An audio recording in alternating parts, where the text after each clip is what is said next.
इलैना अल-कुफ्र वल-फुसूक वल-इस्यान वजअलना मिनर राशिदीन। अल्लाहुम्मा सब्बितना इंदल मौत बिला इलाहा इल्लल्लाह। अल्लाहुम्मा इन्नका अफुव्वुन तुहिब्बुल अफ़्व फ़अफ़ु अन्ना। अल्लाहुम्मा रब्बि ज़िदना इल्मा। अल्लाहुम्मा रब्बि ज़िदना इल्मा। रब्बि इश्रह ली सदरी व यस्सिर ली अमरी वहलुल उक़दतम मिन लिसानी यफ़क़हू क़ौली। अस्सलामु अलैकुम व रहमतुल्लाहि तआला व बरकातुहू। नाज़रीन इकराम, इत कत में इराद कोर्मुत के 27 युजन माह सियामुक शब 10 बजे गसो इस ब्रोकन हाजिर और युजन सोन मजमून यमुक में गोडनेथै तजवीज़ तय ब्रोह कन त्रमज यह descent into chaos, descent into decline कि मुसलमानन हुन जवाल पजीर सपदुन अत मुतलिक कत करें आज। और यह जन यह मामल मुसलमानन हुन जवाल पजीर सपदुन और मुस्लिम वर्ल्डस मज जन आज कन्फ्यूजन वुचन बहरान वुचन सो सही डायरेक्शन हुन फुकदान वुचन जदीद दौरस मज अत मुतलिक इंशाअल्लाह ताला आज कत करें। बहरसूरत गोडनत सान खतर ज़रूरत यह पैद सपदन कि यह मजमून युस जन यह कमे नुक्ते निगाह सान खतर ज़रूरी, चूँकि अस जानन कि कुरान मुबारक युस जन यह इलाही किताब, यह हिदायत सारे लकन खतर। और कुरान मुबारक महज कुन खास वक्तस खतर कुन कैंचन खास मामलातन खतर हिदायत कह, बल्कि हर मुसलमान सुन अकीद यह कि यह जामिया हिदायत, यह हर कुन मामलस मुतलिक रहनुमाई करन। और योतान जन मुसलमानन हंद जदीद दौरुक यह जन हाल यह जन सोन करंट मामल योतान जन अमुक ताल्लुक अमुक वजह अमिच यजन हालत अमिच नवियत और अमिक यम जन असबाब और अमिक जन तदारुक तम सारी चीज़ कोशिश करें कि अस करो तलाश के यम कथ कुरान मुबारकस मज या अहदीस मुबारकहन मज कथ आमित यम बयान कर। अस करो पनुन युस जन बहस सह करो यम नुक्त स्टार्ट के अल्लाह ताला कुरान मुबारकस मज फरमावन सूरह रअद कहीम आयत मुबारक हिस्स कोर में टुकड़ कोर में तो ब्रोह कह बयान। अल्लाह ताला फरमान कि इन्नल्लाह ला युगय्यिरु मा बिक़ौमिन हत्ता युगय्यिरु मा बिअनफुसिहिम। अल्लाह ताला अकि कौमच हालत तोतान तब्दील करन के योतान तिम पानस अंदर युस नफ्सस मज तिमन हालत योतान सह हालत तिम तब्दील कर। यानी कि अगर कौम यसन कि सन हालत गस तब्दील गसं तो तमिस खतर ज़रूरी कि तिम करें पनुन शऊर युस जन तिहज कॉन्शियसनेस यस जन सह करें तिम तब्दील, तथ मज अन तिम सुधार। और यम सात कौम जवाल पजीर तह सपदन तथ सह मामल गसन कि तिमन निश असल सोच आसन, मस्बत सोच आसन, यम मुताबिक तिमो तरक्की कर्मज इखलाकी मैदानस मज ते दुनियाई मैदानस मज ते, मगर रफ्ता रफ्ता सोच तब्दील गसन, सह करप्ट गसन और तथ मज बहरान पैद गसन युस जन पत अमली बहरानस मज यानी कि तब्दील गसन। बहरहाल बुनियादी नुक्त यह वन कि कुरान थीसिस कुरान थ्योरी यह कि अगर कौम ये पनुन तकदीर बदलावन, पन नवियत बदलावन, पन हालत बदलावन तो तिहंद खतर ज़रूरी कि तिम गसन पन्नस पानस मज यजन कैफियत तिहंज सह गसन तिम तब्दील करें। यानी कि यजन स्टेट ऑफ नॉलेज तिमन स्टेट ऑफ कॉन्शियसनेस तिमन ये अंदाज तिम अवेयर दुनियास मुतलिक से अवेयरनेस तिमन ट्रांसफॉर्म करें, सह तिमन तब्दील करें। रसूल अकरम सल्लल्लाहु अलैहि वसल्लम फरमो हदीस मुबारक बड़ मशहूर हदीस मुबारक यजन शेख नऊ फरमावन के अमी सनद यजन सह जायद सह काबिल यकीन। पैगम्बर अलैहिस्सलाम फरमो के या अय्युहन्नासु क़ूलू ला इलाहा इल्लल्लाह तुफ़्लिहू, ए लोको तुम वनो ला इलाहा इल्लल्लाह तुम हसा गसो कामयाब और कामरान। यानी कि बुनियादी नुक्त यह है कि यम सात ला इलाहा इल्लल्लाह वनो यह अन तुहंदिस साइकी मज तुहंदिस नफ्सियातस मज सह तब्दीली यस जन ज़ाहिरी हालत बदलावन खतर लाजिम यजन यानी कि ज़रूरी। बहरहाल कुरान मुबारक सुन्नत रोजमुत असलूब रोजमुत के यम त मसाइल यम सात कुरान मुबारक नाजिल ओस गसन यम ति मसाइल तम सात पैदा ٲسۍ सपदन कुरान मुबारक ओस तिमन मुतलिक कथ करन कुरान मुबारक ओस तिमन मुतलिक रहनुमाई मुसलमानन फराहम करन यह ओस न गसन कह कि वाकयात गसन मसाइल गसन और कुरान मुबारक के बेह अत मुतलिक छप करित अल्लाह सुब्हानहु व तआला क्या करिहन कुरान के जरिए या कुरान वरा यह जन वही हुंद सिलसिल छो तमे जरिए पैगम्बर अलैहिस्सलातु वस्सलाम या मुस्लिम कम्युनिटी तिमन मसाइलन मुतलिक आगा बहरहाल यह जरूरी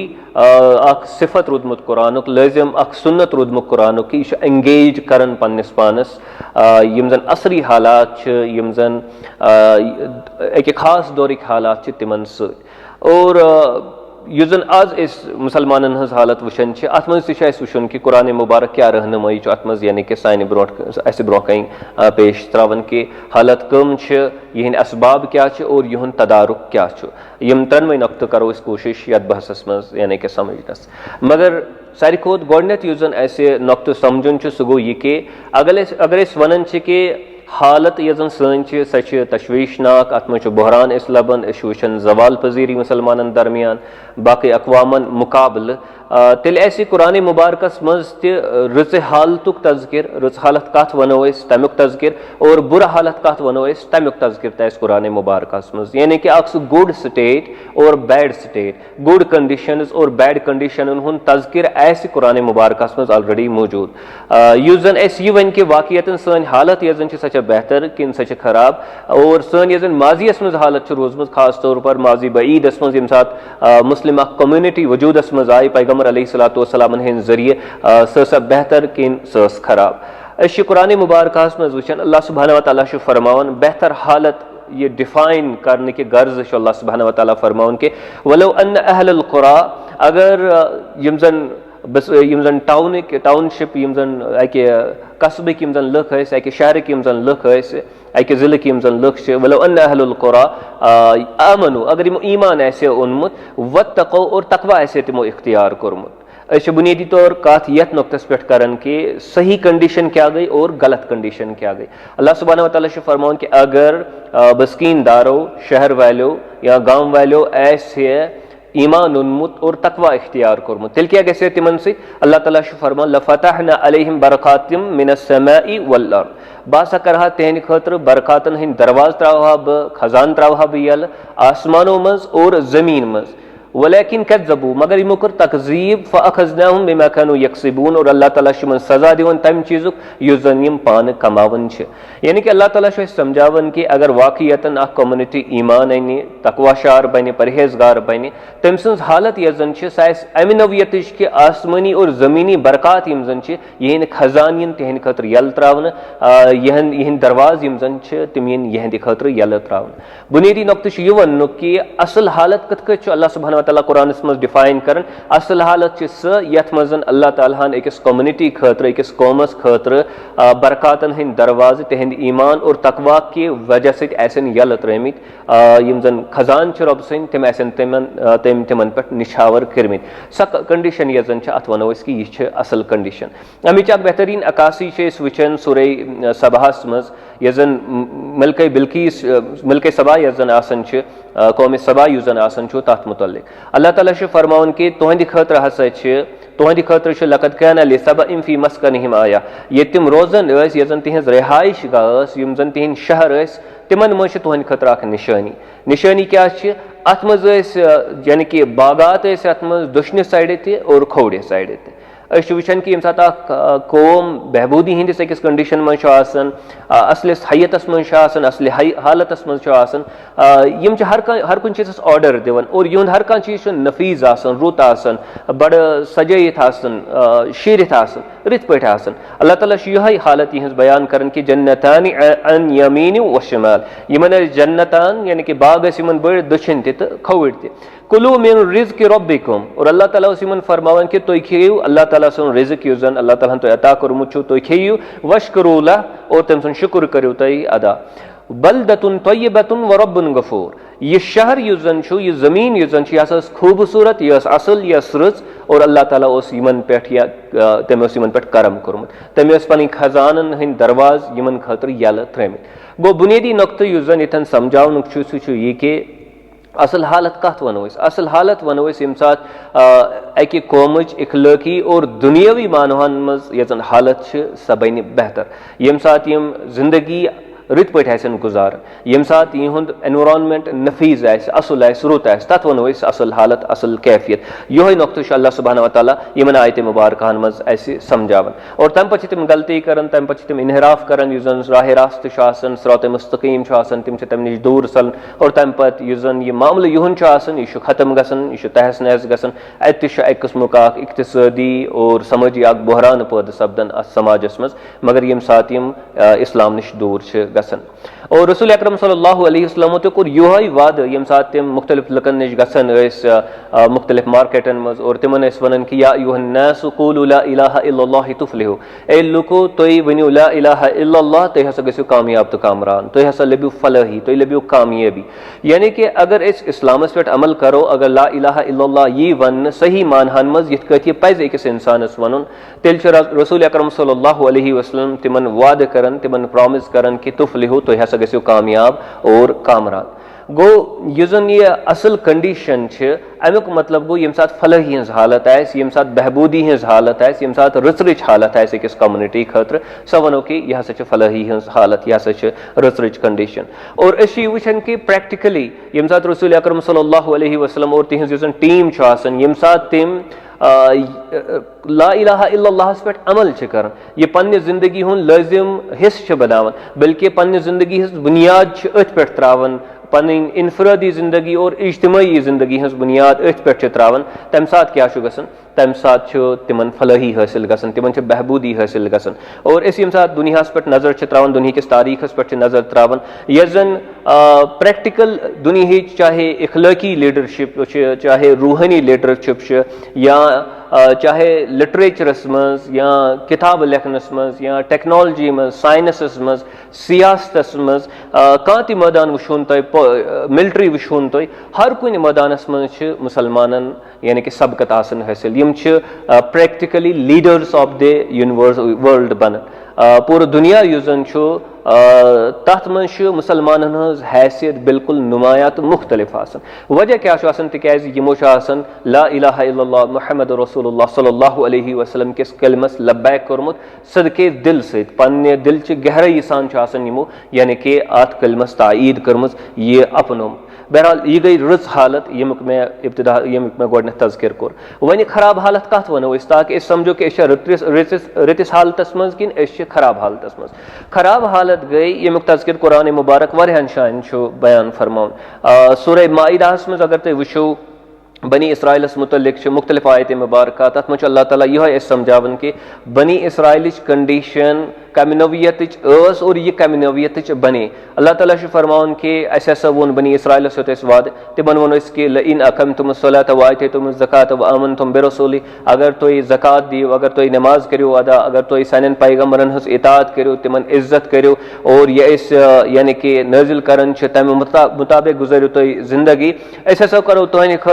तुहद खतर हसा करो यानी कि दुनिया यम जन वसाइल तिम हसा त्रो तुहद खतर यल और तुहद खतर हसा खोलो जन्नत च वत ताई खोलो तुहद खतर मगर अल्लाह ताला फरमा फबिमा नक़दिहिम मीसाक़हुम मगर तिमो फुर्रो पनुन वाद लअनहुम ऐसा कर तिमन पे लानत तिमन पे हसा गई लानत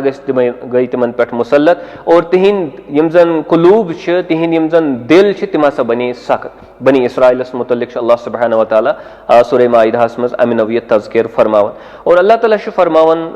यह यहूदन मुतल्लिक नसाराहन मुतल्लिक अल्लाह ताला फरमान कि यमन दरमियान यम साथ यमो अल्लाह ताला सुन वाद फुटरो अल्लाह ताला सुन युजन पैगाम आसन सह फुटरो यमो अल्लाह ताला फरमावन कि यमन दरमियान कर बगुज और अदावत पद यमन गो अख सोशल डिस्कॉर्ड गो पद अस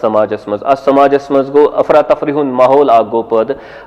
युजन बनी इसराइल यानी कि माहौल आसन समाज आसन गरच यह वन कि यथन वही अल्लाह ताला सुन गजब अल्लाह ताला सुन लानत यथन जन समझी अफरा तफरी बे गर्दन चटन खतर तैयार गोमुत यह अमुक कल और यह यसन पन्ने जिंदगी मज फिरक परस्ती इख्तलाफात बे इंतहा और फितन लुको पान यानी कि पद करमित समाजस मज यह असल समाज कह बल्कि सूरह बनी इसराइल इसराइलस मज या सूर इसराहस मज अल्लाह सुब्हानहु व तआला यही नुक्ता समझावन कि यम सात बनी इसराइलस कोर वोन यही दप तमिस कि तुम हसा करू तकब्बुर और तय पे हसा गस अल्लाह ताला सुन अजाब हसा गस नाजिल सो अजाब कत सूरतस मज यमन पे बाकी अकवाम यम जन तिम यमन पे मुसल्लत गसन कैज तिकाज यम अल्लाह ताला और अल्लाह ताला सन अंबिया किराम अलैहिमुस्सलातु वस्सलामन हुंद सीरत अपनावन के यम तमे मुताबिक जिंदगी गुजारन के नतीज क्या नेरान नतीज नेरान यह कि यमन पे बाकी अकवाम मुसल्लत गसन यानी कि युन समाज युस जन सह जवाल पजीर सपदन तथ मज बहरान पैद गसन और यह बहरान युस जन यह बड़ संगीन नवियत इख्तियार करन यह इबादत गाह तम जन तम सही सालिम रोजन कह तम बाकी पन्निस सही हैयतस मज बरकरार रोजन कह बल्कि यहन इबादत गाहन तिश यम जन यह दुश्मन तम तिमन नुकसान वातनावन तम तिहस बेहरुमती कर बहरहाल कत असलन यह वन कि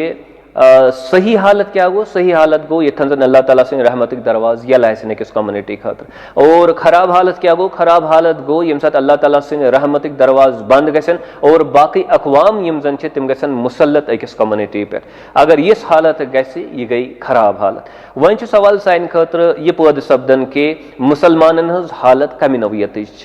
और जान बहस आम शहरी तह जरूरी कह कि वारिया ज्यादा पढ़मित लिखमित लुक बज बज डिग्री हासिल करम तम पे तर यह फिक्र कि मुसलमान हज हालत क्या जान कि रूहानी तौर इखलाकी तौर एजुकेशन किस मैदानस मज टेक्नोलॉजी हंदिस मैदानस मज इक्तिसादियात किस मैदानस मज सियासत किस मैदानस मज और मिलिट्री हंदिस मैदानस मज हर कुन मैदानस मज मुसलमान वनकस जवाल फजीर वनकस मुसलमान बाकी अकवामों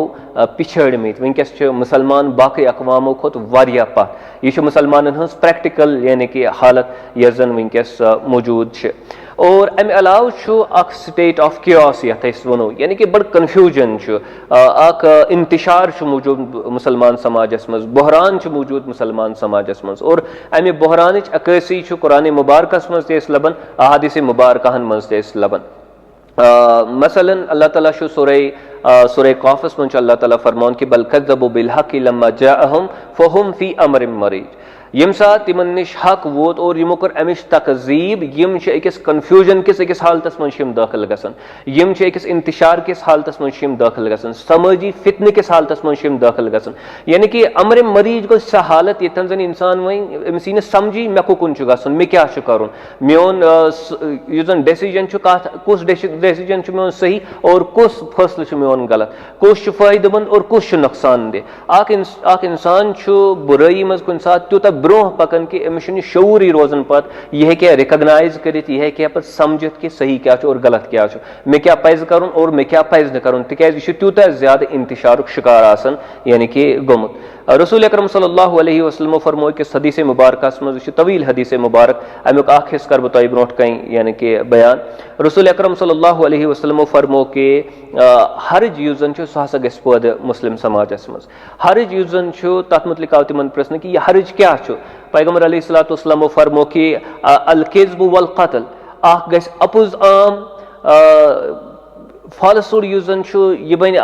रूटीन जिंदगी हज पोज वन युस जन यह बन नायाब और वल कत्ल और कत्ल गारत हसा गस वारिया ज्यादा और यमो फरमो कि युस जन यह सह कत्ल गारत कह यह किताल कह युस जन वनकस लुक मिसाल काफिरन सत करन युस जन तम सात लुक काफिरन सत करन बल्कि अख मुसलमान बेस मुसलमानस मारने खतर तैयार और हदीस मुबारकन मज आव यह कि अमिस यह अंदाज आसन पाय आसन शऊर आसन कि अगर मारन सन ब्या बह क्या मारन बल्कि अमिस यह पन्न शायब आसन कि बह शायद सही करन मे शायद बुनियाद पन्ने मैंने अमल शिकानत का बुनियाद बह शायद कह जायज अमल करन रसूल अकरम सल्लल्लाहु अलैहि वसल्लम फरमो कि मगर तिहज यह जन तिमन अम खतर कह बुनियाद आसन कि हालांकि तिमन पन्निस पानस बासन कि कह बुनियाद यम कम कर खतर बहरहाल अतन नुक्त पैद सपदन कि युस जन वनकस कन्फ्यूजन वुचान मुसलमान समाजस मज इंतशार वुचान मुसलमान समाजस मज बहरान वुचान मुसलमान समाजस मज चूंकि यह सानी जरिए गसन अफरादो जरिए गसन ऑर्गनाइजेशनो जरिए गसन जमातों जरिए गसन और हर जमातस बासन पन्ने शाय कि बह शायद सही पे मगर शायद लाशऊरी तौर त्यूत ज़्यादा ब्रोह पकमित कि अस वन यह रियलाइज गसन कि अस कम अंदाज मुसलमान समाजस मज इंतशार पैदा कर, अस कम अंदाज गलत कर और साने जरिए कत कत नेगेटिव कंट्रीब्यूशन समाजस कुन गसन अस शूर वनकस पे यानी कि वनकस बरकरार यह शूर रूदमुत मुसलमान दरमियान कह। और अमिच बेहतरीन मिसाल ये जन सह फरमो पैगम्बर अलैहिस्सलातु सहाबी हजरत अब्दुल्ला बिन सअद अल अंसारी रदियल्लाहु अन्हु यम फरमान कि इन्नकुम अस्बहतुम फी ज़मानिन तुशु तथ ज़मानस में जिंदगी गुजारन पन्न साथियन फरमान कि तुशु तथ ज़मानस में जिंदगी गुजारन। और मे बासन कि युस जन ये ओवरऑल बहस अजुक अमुक यह मरकजी हदीस मुबारक आसार अकिस सहाबी सुन कौल और यह ऐन मुमकिन बनन कि यम सात सहाबी इत कत एतमाद सान कत बयान कर वारिया मुहद्दिस वन अत मुतलिक कि अत बकिन जरूरी अमुक रिश्त युस जन रसूल अकरम सल्लल्लाहु अलैहि वसल्लम हंदिस कलाम मुबारक तिहंदिस नसीहत मुबारक अमुक ताल्लुक यानी कि तिमो कुन कुन शाय बयान कोर्मुत तवै फरमो अम सहाबियन अम अंदाज यूता एतमाद सान यह कत फरमो कि इन्नकुम अस्बहतुम फी ज़मानिन तुशु तथ ज़मानस में जिंदगी गुजारन कसीरुन फुक़हाउ यमिक जन फ़क़ीह लुक वारिया कसरत सान फ़क़ीह लुक वारिया कसरत सान इत कत मे अर्ज़ कोर कि युस जन ये हदीस यह मरकजी हैसियत थवन अजकिस यत बहसस मज फरमो कि तुशु तथ ज़मानस में जिंदगी गुजारन सहाबन हुंद दौर यत मज फ़क़ीह समझ फहम वल कसरतस मज मौजूद और कलीलन खुतबाहु यत मज खतीब वारिया कलील और यह तो पाई कि जदीद दौरस मज कि वही अल्लाह ताला बचैन एक किस्म फैशन बनियोमुत कि हर दोयम नफर मुकर्रर बनन सोशल मीडिया ते इस्तेमाल करन बाकी प्लेटफॉर्मन हुन ते इस्तेमाल करन और वारिया फ्रीक्वेंटली रिकरेंटली यानी कि तकारीर करन बहस करन बयानात पेश करन और तूत ज़्यादा टाइम योन प्रिपरेशन खतर कह वारिया चीज़ यम सोचन खतर यानी ज़रूरी सोचन यमन मुतलिक अस गौर फिक्र कर ज़रूरत तिमन मुतलिक तूत टाइम मिलान अस गौर फिक्र कर कह यह जदीद दौरच ट्रेंड कि वारिया ज़्यादा कलाम करन मगर अत बकिन युस जन मुताला गोस आसन तूता मुताला अत बकिन यानी कि करन के। बहरहाल फरमो कि सहाबान हंदिस दौरस मज फ़क़ीह वारिया खतीब कम और अत मन सवालात तीत ज़्यादा कह युस जन आज वुचन तुलान इशू ब्या खतीब तुलान ब्या इशू ब्या खतीब तुलान ब्या इशू और यमन सवालन मज सोरी उम्मत युस जन अत आई नेटवर्किंग कर यमवे सवालातो जरिए या अथ जालस मन जकड़न यम जन मे बी यम मुहम्मिल सवालात यमन तीजा ज़्यादा इंपॉर्टेंस दिनस मज कह या महज बेस रेस तुलने खतर ब्या बेस उकताहट पैदा करने खतर सवाल यानी कि तुलने मगर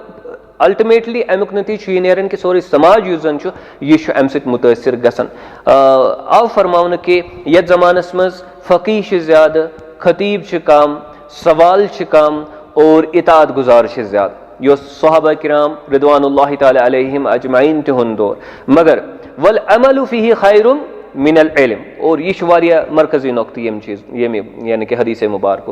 फरमो कि अत मज अमल करें यह जन सह बेहतर इल्म हासिल करने खोत चूंकि तुह निश रोल मॉडल तुम वुचन सहाबा किराम रिदवानुल्लाहि तआला अलैहिम अजमईन यमो जन रसूल अकरम सल्लल्लाहु अलैहि वसल्लम सोहबतस में ट्रेनिंग हासिल कर तिहज यह जन इनफरादी इज्तिमाई जिंदगी तिम कोशिश तथ मज कर कि गो सुन्नत मुताबिक यह जिंदगी गुजारें चूंकि तुह निश ऑलरेडी रोल मॉडल ब्रोट कन मौजूद और तुम हेक्यो अत पे भरोस कर अमल कर मगर तम पत हसा यी नो अक जमान और सह जमान क्या वसयती ज़मानुन कलीलुन फुक़हाउ यथ मज जन फ़क़ीह कलील आसन समझ बूझ थावन वल लुक आसन वारिया कलील और यह बिल्कुल फिट गसन सानिस दौरस पे फ़क़ीह आसन कलील और कसीरुन खुतबाहु अत मज आसन खतीब आसन कसीर and this is something that all of us are witnessing. There is mushrooming of the khutbah and scholars in the general scholarship tuhun taadad chu inkes wariya kam laban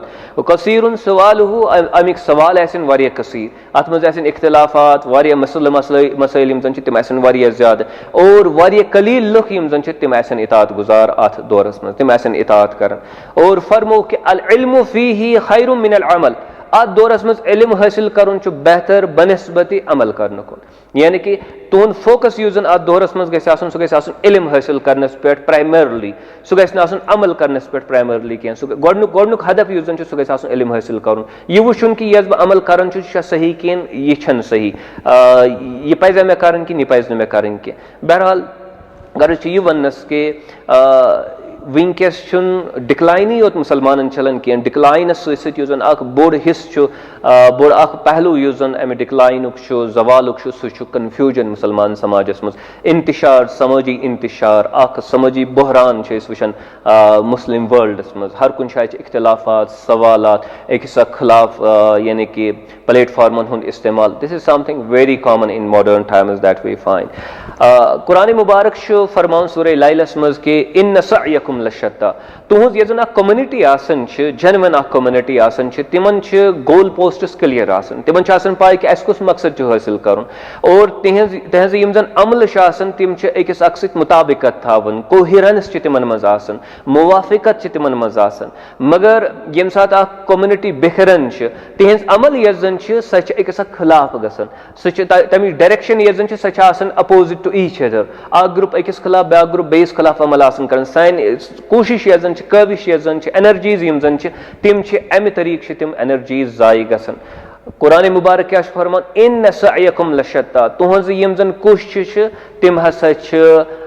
बिखरित, तिम अलग अलग डायरेक्शनन मज। ब्रो वह मामल यह कि फअम्मा मन आता वत्तका वसदका बिल हुस्ना फसनयस्सिरहु लिल युस्रा, वहीं मोमिन तिहज अमल अलग आसन और यम जन काफिर तिहज अमल अलग आसन। मगर वनकस पन्निस पानस मोमिन वनान मुसलमान वनान तिम नश अकिस अक सत यानी कि इख्तिलाफ अद हदस तान कि तिहजन अमलन हज यह जन डायरेक्शन यह जन सिमत सह इख्तिलाफी, तथ मज तिमन पान इख्तिलाफ यानी कि तिहज एनर्जीज यम जन तिम जाय गसन। और कुरान मुबारक सूरह नूरस मज फरमावन कि यम हसा कुफ्र करें या कुफ्रिया तरीक यम जन इख्तियार करें, अअमालुहुम कसराबिन बिक़िया, तिहज अमल यथ शराब आसन, रेगिस्तान आसन, और तुझे पता कि रेगिस्तानस मज यम सात नजर दिवान दूर आब, चूंकि तपिश आसन आफ्ताब ज्यादा, इसलिए वह कुन सात नेशनल हाईवेस पे बासन कि दूर आब हूँ बासन, सो वेव्स तमिक तरीक क्रिएट गसन। बहरहाल अगर वह कह त्रेश होता है और सह हना नादान, सह यूत समझ बूझ थावन क्या, सह क्या कर, सह समझ कि यह आब और सह गि उत्थन, और यम सात उत्थन वे तथ कहें, और तम सन सारी जिंदगी गुजरी इथे कत, यम सात कुफ्रिया तरीक इंसान इख्तियार कर तम सन जिंदगी इथे कत गुजरन, सह तमिस बासन कि यह मोन हदफ और बह वात उत्थन और मेन प्यास गि दूर, मोन मकसद गि हासिल। मगर यम सात मकसद गलत आसि, यह मकसद हासिल गसनुक इम्कान आसन कह। बहरहाल यह वातन उत्थन और अल्टीमेटली इथे कत जिंदगी गुजरन अम सन्स, और अख दह वातन अचानक अल्लाह ताला ब्रोट कन खड़ा गसन, यानी कि यह पन सारी जिंदगी कन्फ्यूजन किस अकिस आलमस मज गुजारन, यह सारी जिंदगी अनगट हंदिस अकिस आलमस मज गुजारन, इग्नोरेंस किस अकिस आलमस मज गुजारन। And this is the current state of Muslims युस आज यानी कि मुसलमान दरमियान यानी कि वुचान। और अत मुतलिक है तो बे हदीस मुबारक और कुरानी आयात कोट करित कि यम सात कम्युनिटी यम सात कौम जवाल पजीर सपदन, तिम इंतशारुक शिकार गसन, और तिहंदिस जहनस मन कह वाज डायरेक्शन आसन कह, तिमन मज इफरात तफरीत तम अंदाज तिम शिकार गमित कि तिहज अमल यम जन तिम अकिस खिलाफ आसन, और कम्युनिटी इसलिए ब्रोह कुन पकन कह, कम्युनिटी तिम नई हदफ हासिल करनुक यानी कि मौका हासिल गसन कह। गो समझन यह कि मुसलमान डिक्लाइन अकिस हालतस मज, अगर मादी डिक्लाइन वो सियासी तौर टेक्नोलॉजी हिसाब, एजुकेशन हिसाब, इखलाकी हिसाब, हर कुन इक्तिसादी हिसाब वो कि मुसलमान बाकी अकवामन खोत पात मा सिवाय कह states gulf countries Saudi Arabia यम जन ज़ाहरी तौर अमीर बासन, मगर बहर सूरत वारियाहन मैदानन मज यथ एजुकेशन कानून बालादस्ती वगैरह वगैरह वारियाहन चीज़न मज तम पत्ते यानी कि मुसलमान पात। गो क्राइसिस हज हालत, यह क्राइसिस कत कत पैदा सपदन, यु जन इस मुसलमानन दरमियान इंतशार वुचान, यु जन मुसलमानन दरमियान इख्तिलाफ वुचान, यु जन मुसलमान डिक्लाइन किस अकिस हालतस मज अत पकिन कम बड़ महरिकात इंशाअल्लाह ताला तिमन मुतलिक इराद कत करनुक। क्राइसिस गो बहरान, CRISIS गो क्राइसिस गो बहरान, और क्राइसिस गई वारिया बहरान, प्लूरल ऑफ क्राइसिस। ठीक, मुसलमान छन क्राइसिस मज कह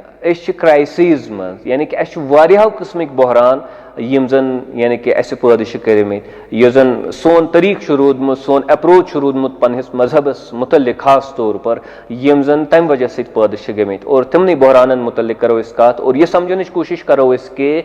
कुरान और सुन्नत कत एक्सप्लेन करन कि इस क्या जवाल पजीरी हज जिंदगी गुजारन, इस क्या इंतशार जिंदगी गुजारन। अगर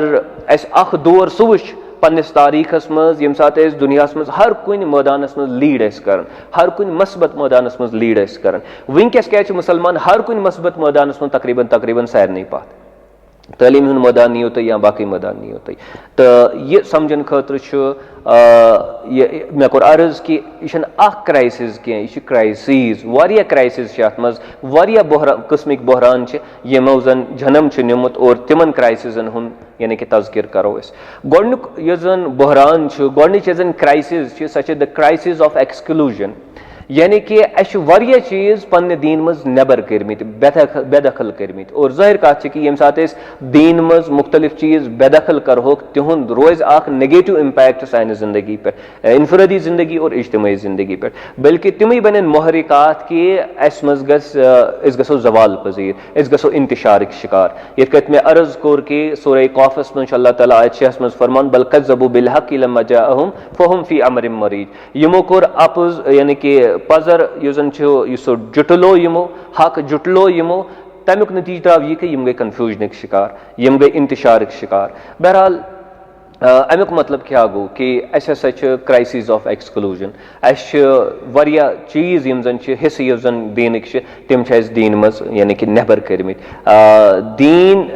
दीनस मज मुकम्मल दाखिल गसन, अस कोर यह मामला कि अस कोर दीन पन्ने जिंदगी मज बेदखल, इज्तिमाई जिंदगी मज दीनुक तस्वुर युस जन सह कोर महदूद, सह कोर रिड्यूस कैंचन चीजन तान, और यह बनो अख वीक पॉइंट, बल्कि अख बुड़बार वीक पॉइंट मुसलमानन खतर युस जन जवालुक सबब तिहन खतर यानी कि बनन छु। बहरहाल अमुक तज़किर करो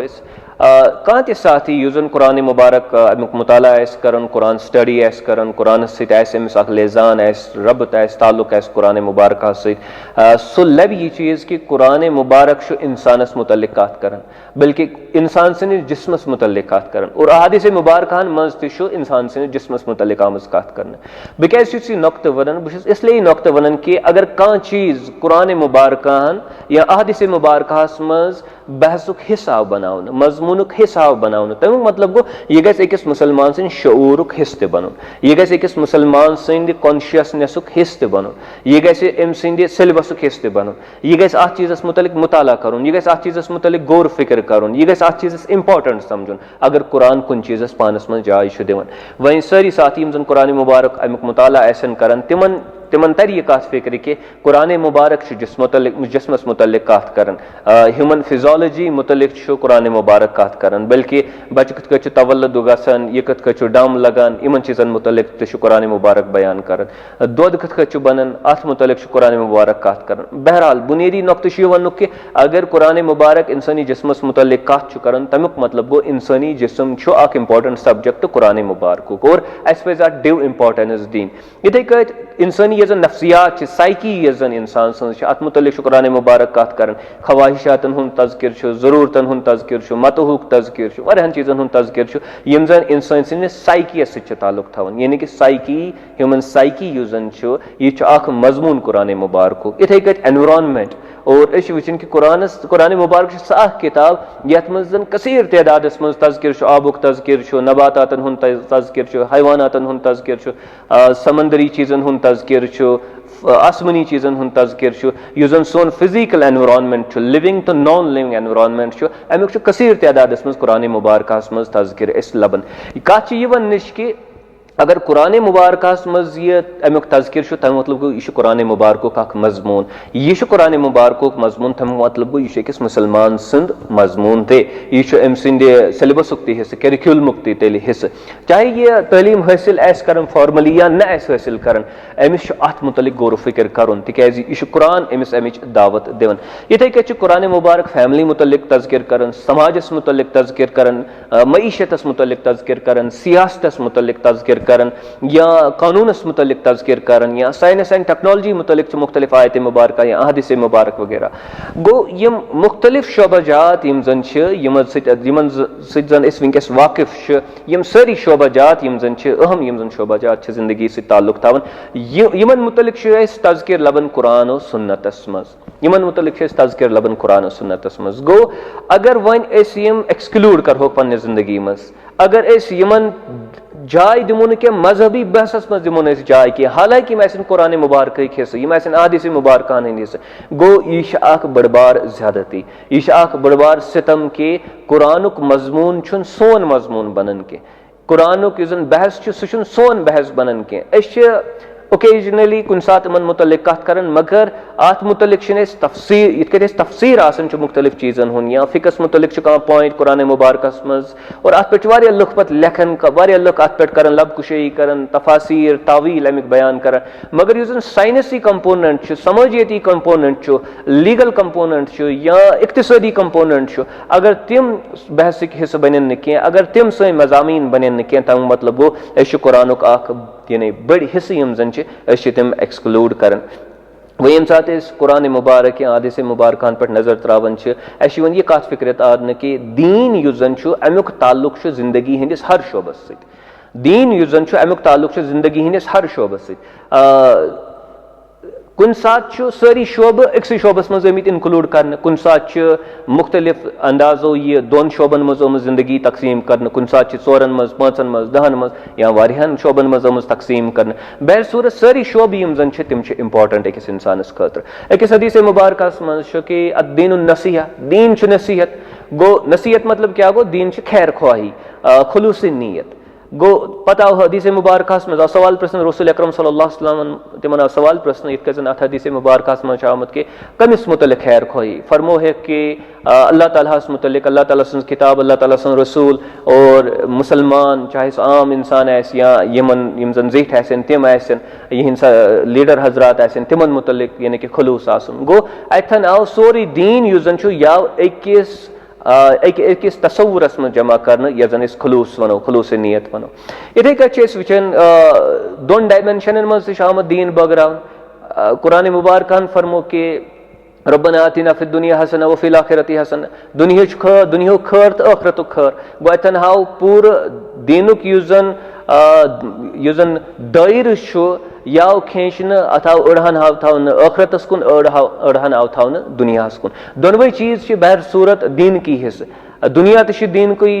दीन कोई अख मजमून और आखिरत दीन कोई अख मजमून यह कुरान कोई अख मजमून इथे कट वचन त्रेन डायमेंशन मज आमुत यानी कि मुनकसिम कर सोन यह जन दीन या सोन यह जन जिंदगी अल्लाह ताला फरमावन सूरे मिसाल हज सूरे जुमहस मज अल्लाह ताला फरमावन कि हुवल्लज़ी बअसा फिल उम्मियीन रसूलन मिनहुम यतलू अलैहिम आयातिही व युज़क्कीहिम व युअल्लिमुहुल किताब वल हिकमा यानी कि इंसान कर पनुन तज़किया कर यह कर किताब हुन इल्म हासिल यह कर हिकमत हासिल यम त्रे कंपोनेंट आय वन कि यह हसा दीन यह हसा अकिस इंसान सन्स दीनी काविश जन यह हसा यानी सारी शोबाजात यम जन तिम आय त्रेन शोबन मज अथन जमा कर आ गो तज़किये नफ्स बे गो इल्म हासिल कर किताब हुन बे गो हिकमत हासिल कर हिकमत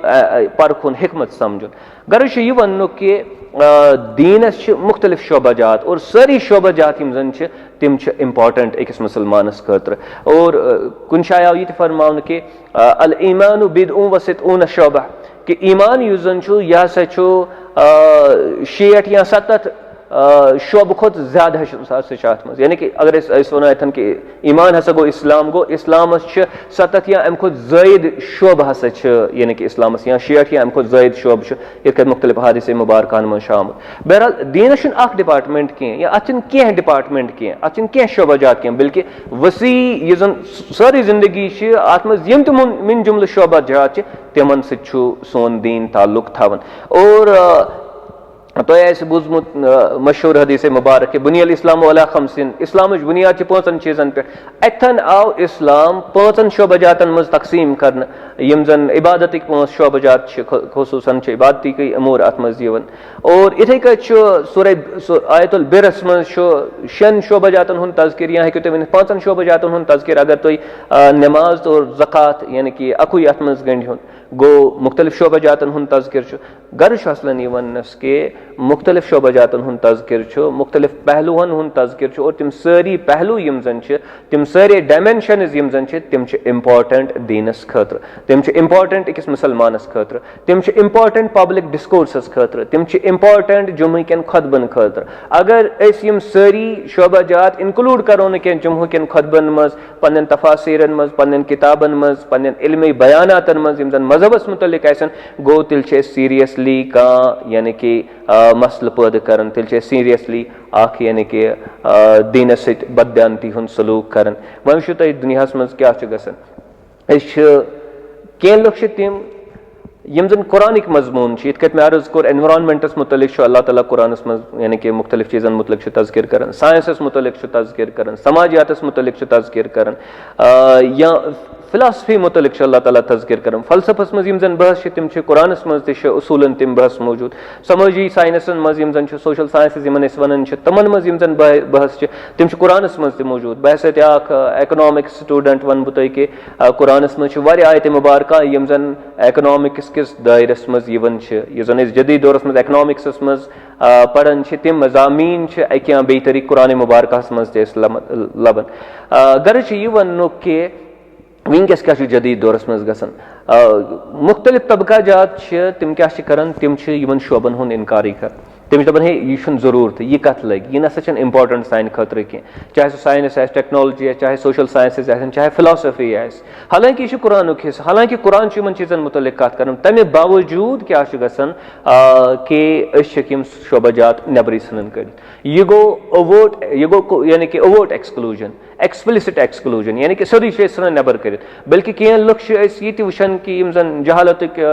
शिकार गसन तम दपान हे मान यह क्या गो, साइंस क्या गो, वो मेरे जूते की नोक भी नहीं है, मैं इसको अपने जूते की नोक पे रखूंगा। तो this doesn't behave suit A Muslim because this is the subject of the Quran, ये तो कुरान में लिखा गया है, इसका तज़किरा कुरान में हम पाते हैं, तो इसलिए एक मुसलमान ऐसा नहीं कर सकता है। तो अब अगर करेगा तो जाहिर सी बात है इससे मुसीबत किसको आएगी, कौन इसका शिकार हो जाएगा, किसके साथ ज्यादती कर रहा है। जाहिरी तौर तो एक मुसलमान कुरान के साथ ज्यादती कर रहा है, लेकिन एक्चुअली वो खुद के साथ ही ज्यादती कर रहा है, क्योंकि तमसन समाज यूजन एक अधूरा समाज बनेगा, यह एडलुक समाज अत अकिस इंसानस जिस्मस मज वारिया तान सारी इंपॉर्टेंट यम सात मुख्तलिफ शोबजातन हुन इनकार करो यह युथी हो कि अमे अकिस मुसलमान समाज की जिस्म मज मुख्तलिफ तान कड़ित सन चटित सन। नतीज क्या नेर अम बन मुसलमान अपाहिज, अम ग कुरान मुबारक गि कह इस्लाम बहसत मजहब बहसत फिलासफी बहसत रिलीजन आइडियोलॉजी अत गि मगर अम वात मुसलमान नुकसान इत कथ वनकस जदीद दौरस मज वचन ब्या पत यानी कि कवोट यानी कि एक्सक्लूजन यानी कि एक्सक्लूड कर मगर यह खुफिया अंदाजस मज एक्सक्लूड कर। अमुक मतलब क्या गो, अमुक मतलब गो यह कि बस वन कि हसा साइंस टेक्नोलॉजी हसा जरूरी मगर अत मेनिस सिलेबस मज जाय कह, जबान अमुक इनकार कर कि मगर जाय दिवन अत कह, या यीच अत जाय आसनुक हक तीजा जाय अत बह दिवन कह, या बाकी शोबजात यम जन साइकोलॉजी नीतो तुम, सोशल साइंसेज नीतो तुम, बाकी इकनॉमिक्स नीतो तुम, अगर इन शोबजातन बह जाय दिवन कह तमुक अगर बह इनकार तस कर जाय दिम कह तम मतलब गो बे एक्सक्लूड गसन। प्रैक्टिकली बे यह नतीज नारान कि यमन मुतलिक कत गसन कह, यह मजामीन जर बहस मुसलमान खतर कह। वह वुचो तुम यम जन यम मबाहिस कुरान मुबारक मज लबन यम क्या कुरान मुबारक मज, कुरान मुबारक हिदायत अस लुकन खतर मुख्तलिफ मरहलन पे मुख्तलिफ जिंदगी हंदन गोशन खतर हिदायत जरूरत, और कुरान मुबारक यह काम कर। वन अगर डिलिबरेटली वह चीज़ एक्सक्लूड एक्सक्लूड करहोक अमि सत क्या गस अमि सत गस यी कि यमन चीजन मुतलिक अस रहनुमाई मेल है तिमन चीजन मुतलिक मेल वन अस रहनुमाई के बल्कि यम सात वन रहनुमाई मेल के करो गलत फैसला गलत डिसीजन निमो और यम सात अख फर्द गलत फैसला करन तम सन जिंदगी मुतासर गसन यम सात अख समाज गलत फैसला करन इज्तिमाई जिंदगी तम सात मुतासर गसन वनकस ये जन मुसलमानन हज इज्तिमाई जिंदगी वुचन कि मुतासर गम इसके पीछे यही वजह है कि हमने काफ़ी सारे शोबाजात को एक्सक्लूड किया है दीन के दायरे से। अच्छा, दिलचस्प चीज़ तो यह है कि मुसलमानों ने तो बड़ी बड़ी मस्जिदें बनाई पहले दौर में, लेकिन उन्होंने ऑब्जर्वेटरीज भी बनाई और उन्होंने साइंटिफिक रिसर्च भी किया, उन्होंने समाजियात पर रिसर्च भी किया, उन्होंने और भी काफ़ी सारे काम किए। आज जब हम मज़हब की बात करते हैं, इस्लाम की बात करते हैं, तो हमें ये लगता है कि बस अगर हम कुछ चीज़ें करेंगे जिनको हम मज़हब के साथ अब जोड़ते हैं तो वो बस काफ़ी होगा हमारे लिए, और बाकी सब चीज़ें जो उन्होंने उस वक़्त की वो हम ना करें तो हमें कोई परवाह इसकी नहीं होती है, हमें ये बड़ा मसला नहीं लगता है। अब देखिए, इमाम अबू हनीफा अलैहिर्रहमा के जो शागिर्द हैं, इमाम अबू यूसुफ अलैहिर्रहमा जो काजी भी थे, तो उन्होंने जो एक किताब लिखी, किताबुल अमवाल उन्होंने किताब लिखी, या किताबुल खराज उन्होंने किताब लिखी। किताबुल खराज और अमवाल पहली किताबें लिखी गई हैं मुस्लिम तारीख में। इट वाज जस्ट इमाम Abu Hanifa student who wrote the book किताबुल खराज। तो कहने की बात यह है कि वो समझते थे कि ये जो मज़ामीन है ये इम्पोर्टेंट हमारे लिए, इस वक्त हमारे लिए ये मज़ामीन इम्पोर्टेंट जो है वो नहीं रहे। अब देखिए इससे क्या हुआ, हमारा जब हमने मजमून छेड़ा ही नहीं, बहस छेड़ी ही नहीं, तो हमारा इसके साथ रबत नहीं रहा, ताल्लुक़ नहीं रहा। लेकिन प्रैक्टिकल लाइफ में हमें तो ये मसले फेस करने होते हैं। वही साथ इस मसला आई प्रैक्टिकल लाइफ मज इस करो हाल अत मुतलिक कथी कोर्म कह थियरी अत मुतलिक डेवलप कर्म यत चीज़स मुतलिक थियरी असल पे हेको डेवलप कर तथ सको डील असल पे कर, मगर यम सात वन थियरी डेवलप कर्म अंदाज़े चीज़न मुतलिक इस कत हेको अत डील कर। अक लकट मिसाल दिम ये ग्लोबलाइजेशन क्या अत पकिन कम महरिकात यह कत असल चीज़ और अत कत गलत इस्तेमाल गसन, यह गस अकिस मुसलमानस पता आसिन। वन अगर अस पता अत चीज़स मुतलिक पगह पेन फैसले करें मुख्तलिफ लेवलन पे अस क्या फैसले करो, अस फैसले करो यम लुक ये सिस्टम मैनेज कर रन कर तिमन ब्रो कन हेको सही फैसले निर डिसीजन नित अस तरह फिक्री तिम गलत कर ठीक कर और नतीज नेर यह कि अस गई ज्यादती अस तरह शोरस मज कि अस गई ज्यादती, और ये सब चीज़ें होती है हमारे साथ। बहरसूरत तो जब हम इशू ही अंडरस्टैंड नहीं कर पाएंगे, हम अच्छी पॉलिसी फ्रेम नहीं कर पाएंगे, और सबसे बड़ी जो यहाँ पे कमज़ोरी जो सामने आ जाती है वो ये है कि हम कुरान और सुन्नत के साथ जो है वो एक किस्म की गद्दारी फिर हम करते हैं, क्योंकि हम उन सब चीज़ों को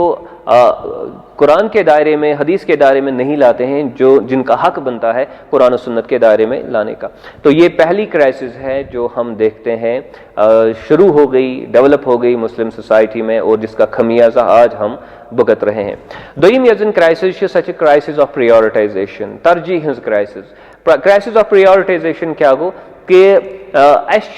समाजस में हमेशा पेवन इनफरादी जिंदगी और इज्तिमाई जिंदगी में दोनवनी में पेवन वुन कि कत चीज़ दिमो इम्पोर्टेंस, कत दिमो ज्यादा इम्पोर्टेंस, कत दिमो कम इम्पोर्टेंस।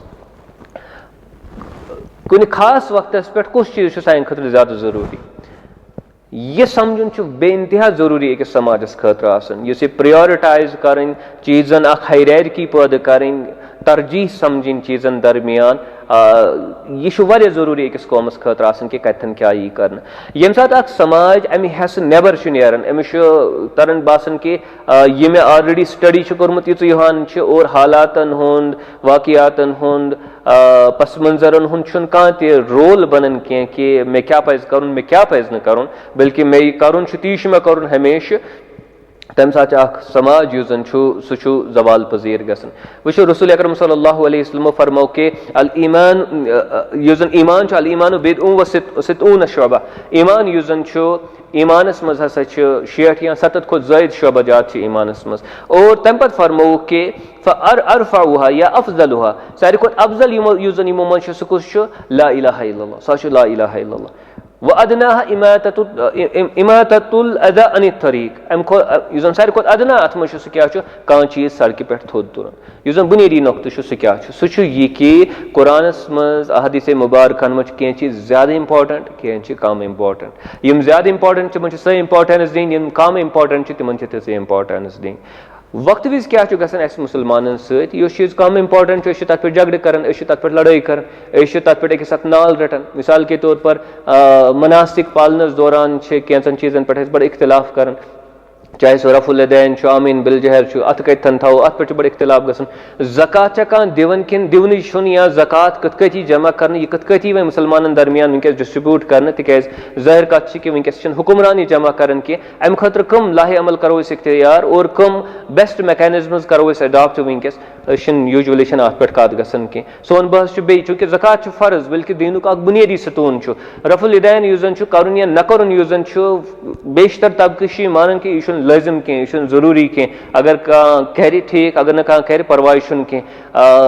मगर यह बहस बनन हुश बहस बनन कह वजह क्या अकिस चीज़ सा इंपॉर्टेंस दिवन यस न तथ हक कह और ब्या चीज़ तथ हदस तान नेग्लेक्ट कर जन ज्यादती तथ चीज़ सत बहरहाल यह चीज़ कर जन सह यानी कि ठीक कह बल्कि खानदर करने दौरान पैगम्बर अलैहिस्सलाम फरमो कि तुम अकिस खातून मज वुचन कि तम सुंद हसब क्या तम सुंद खूबसूरती क्या और तम सुंद यह जन माल सह कम नवियतुक और तम सुंद दीन कम नवियतुक और तुम शुरू कर अहमियत ये चीज़ तुम दियो सो वुचन कि सह दीनदार किन सह तकवाशार किन यह जन बुनियादी नुक्त ये वन सह गो यह कि सारी चीज़ पे पे शायद इंपॉर्टेंस थवन मगर सारे खुद ज्यादा इंपॉर्टेंस कुछ चीज़ थवन कि तमिस मज दीन मौजूद किन सह दीनदार किन बुनियादी नुक्त यह जन ये वन सह गो कि प्रायोरिटीज सेट आम कर सानिस दीनस मज यह आमुत वुचन कि कुछ चीज़ जरूरी और कुछ चीज़ कम जरूरी एक हदीस मुबारकस मज फरमो पैगम्बर अलैहिस्सलाम कि दुनिया यह जन चोरन लुकन खतर अख गो सह शख्स यमिस जन इल्म तु माल तु और यह अत इल्मस सॉरी पन्नस मालस पन्ने इल्म मुताबिक यह सही वत मज खर्च कर और यह हसा बेहतरीन हालत पत गो सह यमिस जन इल्म माल छुस न कह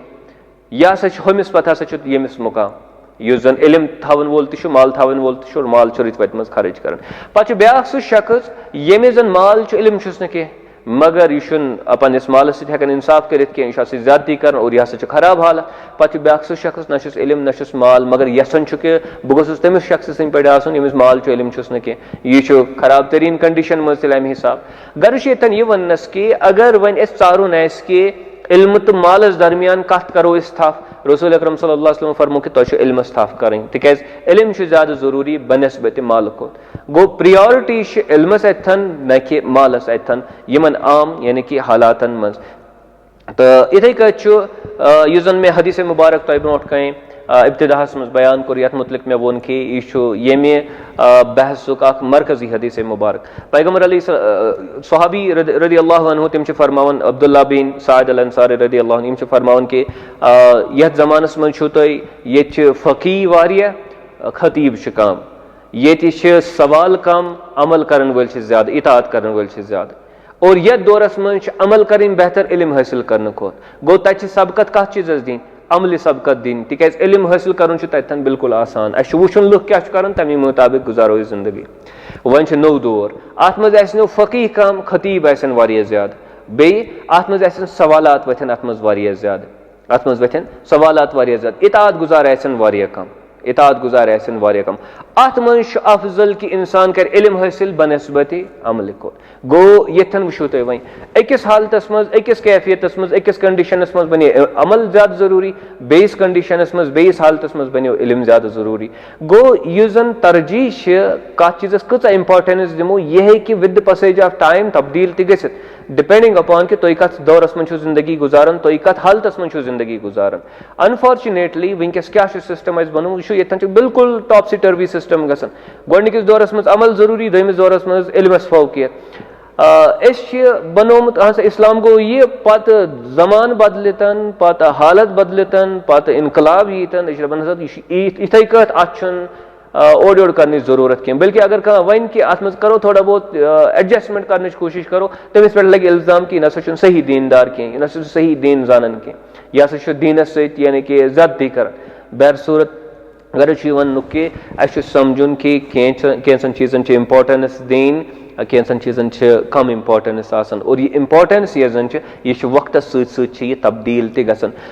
कम्युनिटी यमिस यह हुनर यमिस यह फहम तवे तुम पाई कि दीनस त्रे शोब ये अम ब्रो अर्ज कोर अ गो तज़किये नफ्स बे गो इल्मुल किताब, बे गो हिकमत। हिकमत क्या गो? हिकमत गो सलाहियत प्रजनावन कि कुस हुक्म कथन करहोन इस लागू। हिकमत गो सलाहियत प्रजनावन कुस हुक्म कथन यह लागू कर। वन अगर न हिकमत आ जाहिर कत कि अत मुतलिक सोचमुत अमे अंदाज माजल्ला वक्त वह यम चीज निवन इंपॉर्टेंट समझन कह। वन अगर न यह कर तमिक मतलब क्या गो? तम मतलब गो 1/3 रिलीजन मकलो यकदम अगर हिकमत इस्तेमाल कोर। और यम सात 1/3 दीन द्राव हिकमत मकलो यह अन होथ 2/3 दीनस अन टास यह मकलाय तथ वार वार वार वार यह कर तथ यानी कि मसक यह कर तथ कर खराब अगर यानी कि हिकमत काम हेमो न कह। बहरहाल यह समझुन कि सह समाज यमिस यह पता कत चीज़ कथन दिमो इम्पोर्टेंस सह कामयाब गसन बनस्बत सह समाज यमिस नमुक तस्वुर प्रायोरिटाइजेशन यह जन यानी तरजीह कत चीज़ कत दिमो अम खतर हेको मुख्तलिफ अप्रोचेस इस्तेमाल कर। बल्कि वो कुरान सुन्नत सह अप्रोचेस अम ज़ाहिर गसन। मिसाल के तौर पर अगर अस वो कि कुरान कत गो नाजिल, गोडनथ कम चीज गई नाजिल, कमन चीजन मुतलिक, पत कुस सो एंड सो फोर्थ। अत मज दिम मिसाल कि पर्दक यम जन अहकाम तिम सूरह अहज़ाब, सूरह नूर अथ दौरस मज तिम नाजिल गसन। तकरीबन मनियो तो यह 17 जन वरी पैगम्बर अलैहिस्सलाम 17, 18, 19 अथ दौरस मज मनियो तो नाजिल गसन। सूरह अहज़ाब यु जन अगर यह 5 हिजरी मज वनो गो 3 5 18 वरी तम पे चीज नाजिल गसन। वह मानो कि शुरा 17, 18 अम पे नाजिल गसन यम अहकाम पर्दक अहकाम वन। वनकस क्या दीन समझन कि यह पर्दुक हुक्म। बह वन कि दीन पर्दुक हुक्म, अत मज पर्दुक मामल अत मज। मगर गोडनथ यम चीज ओतान नाजिल आय कर यमन 17 वरियन, 18 वरियन, 18 वरियन। अगर अस सरफ नजर करो और तम पत लागो यानी कि पर्दकन मसलन मुतलिक बयान कर क्या सही तरीक। अगर यह सही तरीक ऐसे तेल तगे ना कुरानस गोडनथ अथ मुतलिक बहस कर। कुरान कैज पढ़ो 17 वरियन, तम पत कर कुरान मुबारकान अत मुतलिक बहस। कुरान कैज पढ़ो लास्टस तान अत कर सूदस मुतलिक बहस। क्या योतान निजाम तुहद बन तोतान हेकु तुम सूद खत्म कर हेकु कला कमाय कर कह। अनफॉर्चुनेटली क्या शुरुआत कर दीन कत पे तिमो चीजों सम जन अल्लाह ताला लास्टस पे तिकाज अंदाज आसन कह कि कत दौरस मज कत चीज दिमो तरजीह, कत दौरस मज कुछ चीज इंपॉर्टेंट सानि खतर। And this is very important. बहुत समझन कि यह प्रोग्राम यह जन यह हेकन सारी साथी हेकन यह वुचित कह बूजित कह। अख वजह कि मैं टूब कलस पे कह। मगर ब्या वजह बोड़ वजह कि this is a very complicated subject. योतान यम चीज समझ कि कथन क्या करने जरूरत we can not handle the issue, बल्कि इस करो मुसीबत पैदा। देखिए खुदा तो जानता था ना पर्दा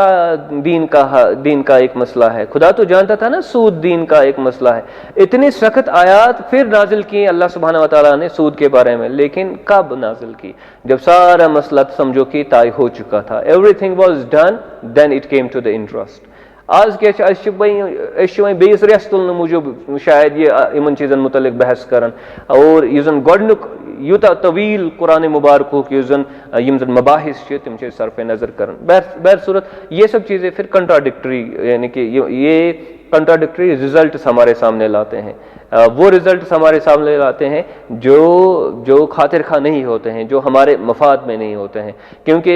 किसी वक्त किसी चीज़ के, मैं ये नहीं कहता कि आप सूद के बारे में बात ना करो, आप पर्दे के मुतलिक बात ना करो, मैं ऐसा नहीं कहता हूँ। लेकिन जब तक आपका समाज वो सब चीज़ें ना करें जो उस वक्त इस्लामी समाज ने की थी, इससे पहले कि पर्दे का हुक्म नाजिल हो, शराब के मुतलिक हुक्म नाजिल हो और सूद के मुतलिक हुक्म नाजिल हो, तो तब तक ये करना मुश्किल होगा, महल होगा, बल्कि इससे कंफ्यूजन पैदा हो जाएगा, ना कि इससे इस्लाह होगा समाज में। तो ये एक तरीका है। दूसरा तरीका ये है आपको जब प्रायोरिटी देखनी हो, समझनी हो मुख्तलिफ चीज़ों के बारे में, अगर तो प्रायोरिटी है समझनी। दोयम तरीक यह कि कुरानी आयातन मज प्रायोरिटीज मौजूद। लैसल बिर्र अन तुवल्लू वजूहकुम क़िबलल मशरिक़ वल मग़रिब वलाकिन्नल बिर्र मन आमन बिल्लाहि इलल आखिर। अत मज वचन कि गोडनच ईमानुक तज़किर, पछु लकन पे माल खर्च करनुक तज़किर, और तम पे नमाज हुंद तज़किर, ज़कातुक तज़किर, पन वाद पूर करनुक तज़किर, सब्र करनुक तज़किर, so on and so forth. गो हैरार की वचन तरजीह अत गोडनथ आमज ईमानस, तम पे लकन पे माल खर्च करनस। और तो पाई कि यह बड़ दिलचस्प, वनकस सोदी ईमान, पत गई नमाज, पत गो हज वगैरह, कह चीज मज किन कड़न अत नबर मिसाल के तौर पर लुकन पे माल खर्च कर यह कोड़ नबर नतीज क्या इस्लाम यह डिमांड हिज बनान लुकन खतर यह बोझ लुकन खतर बनान तिक लुकन खतर तूत करान कहें अगर सही मानान मज मोमिन बनहाव तम पे करहाव पोस खर्च लुकन पे पत अगर तम तकाज तक कुछ चीज़ करो तुम करो ये तुम करो ये तुम करो ये उनके लिए आसान हो जाएगा। जब हम उनकी हेल्प करेंगे उनके मुश्किल हालात में उनके काम आएंगे तो फिर अगर हम उनको बताएंगे ये काम करो तो उनके लिए आसान होगा। लेकिन जब हम उनको मुफ्त में कहेंगे कि भाई आपको ये करना है वो करना है तो खुश कर तुझे हर कोई चीज़ से अनम से तम तुल it is something like that people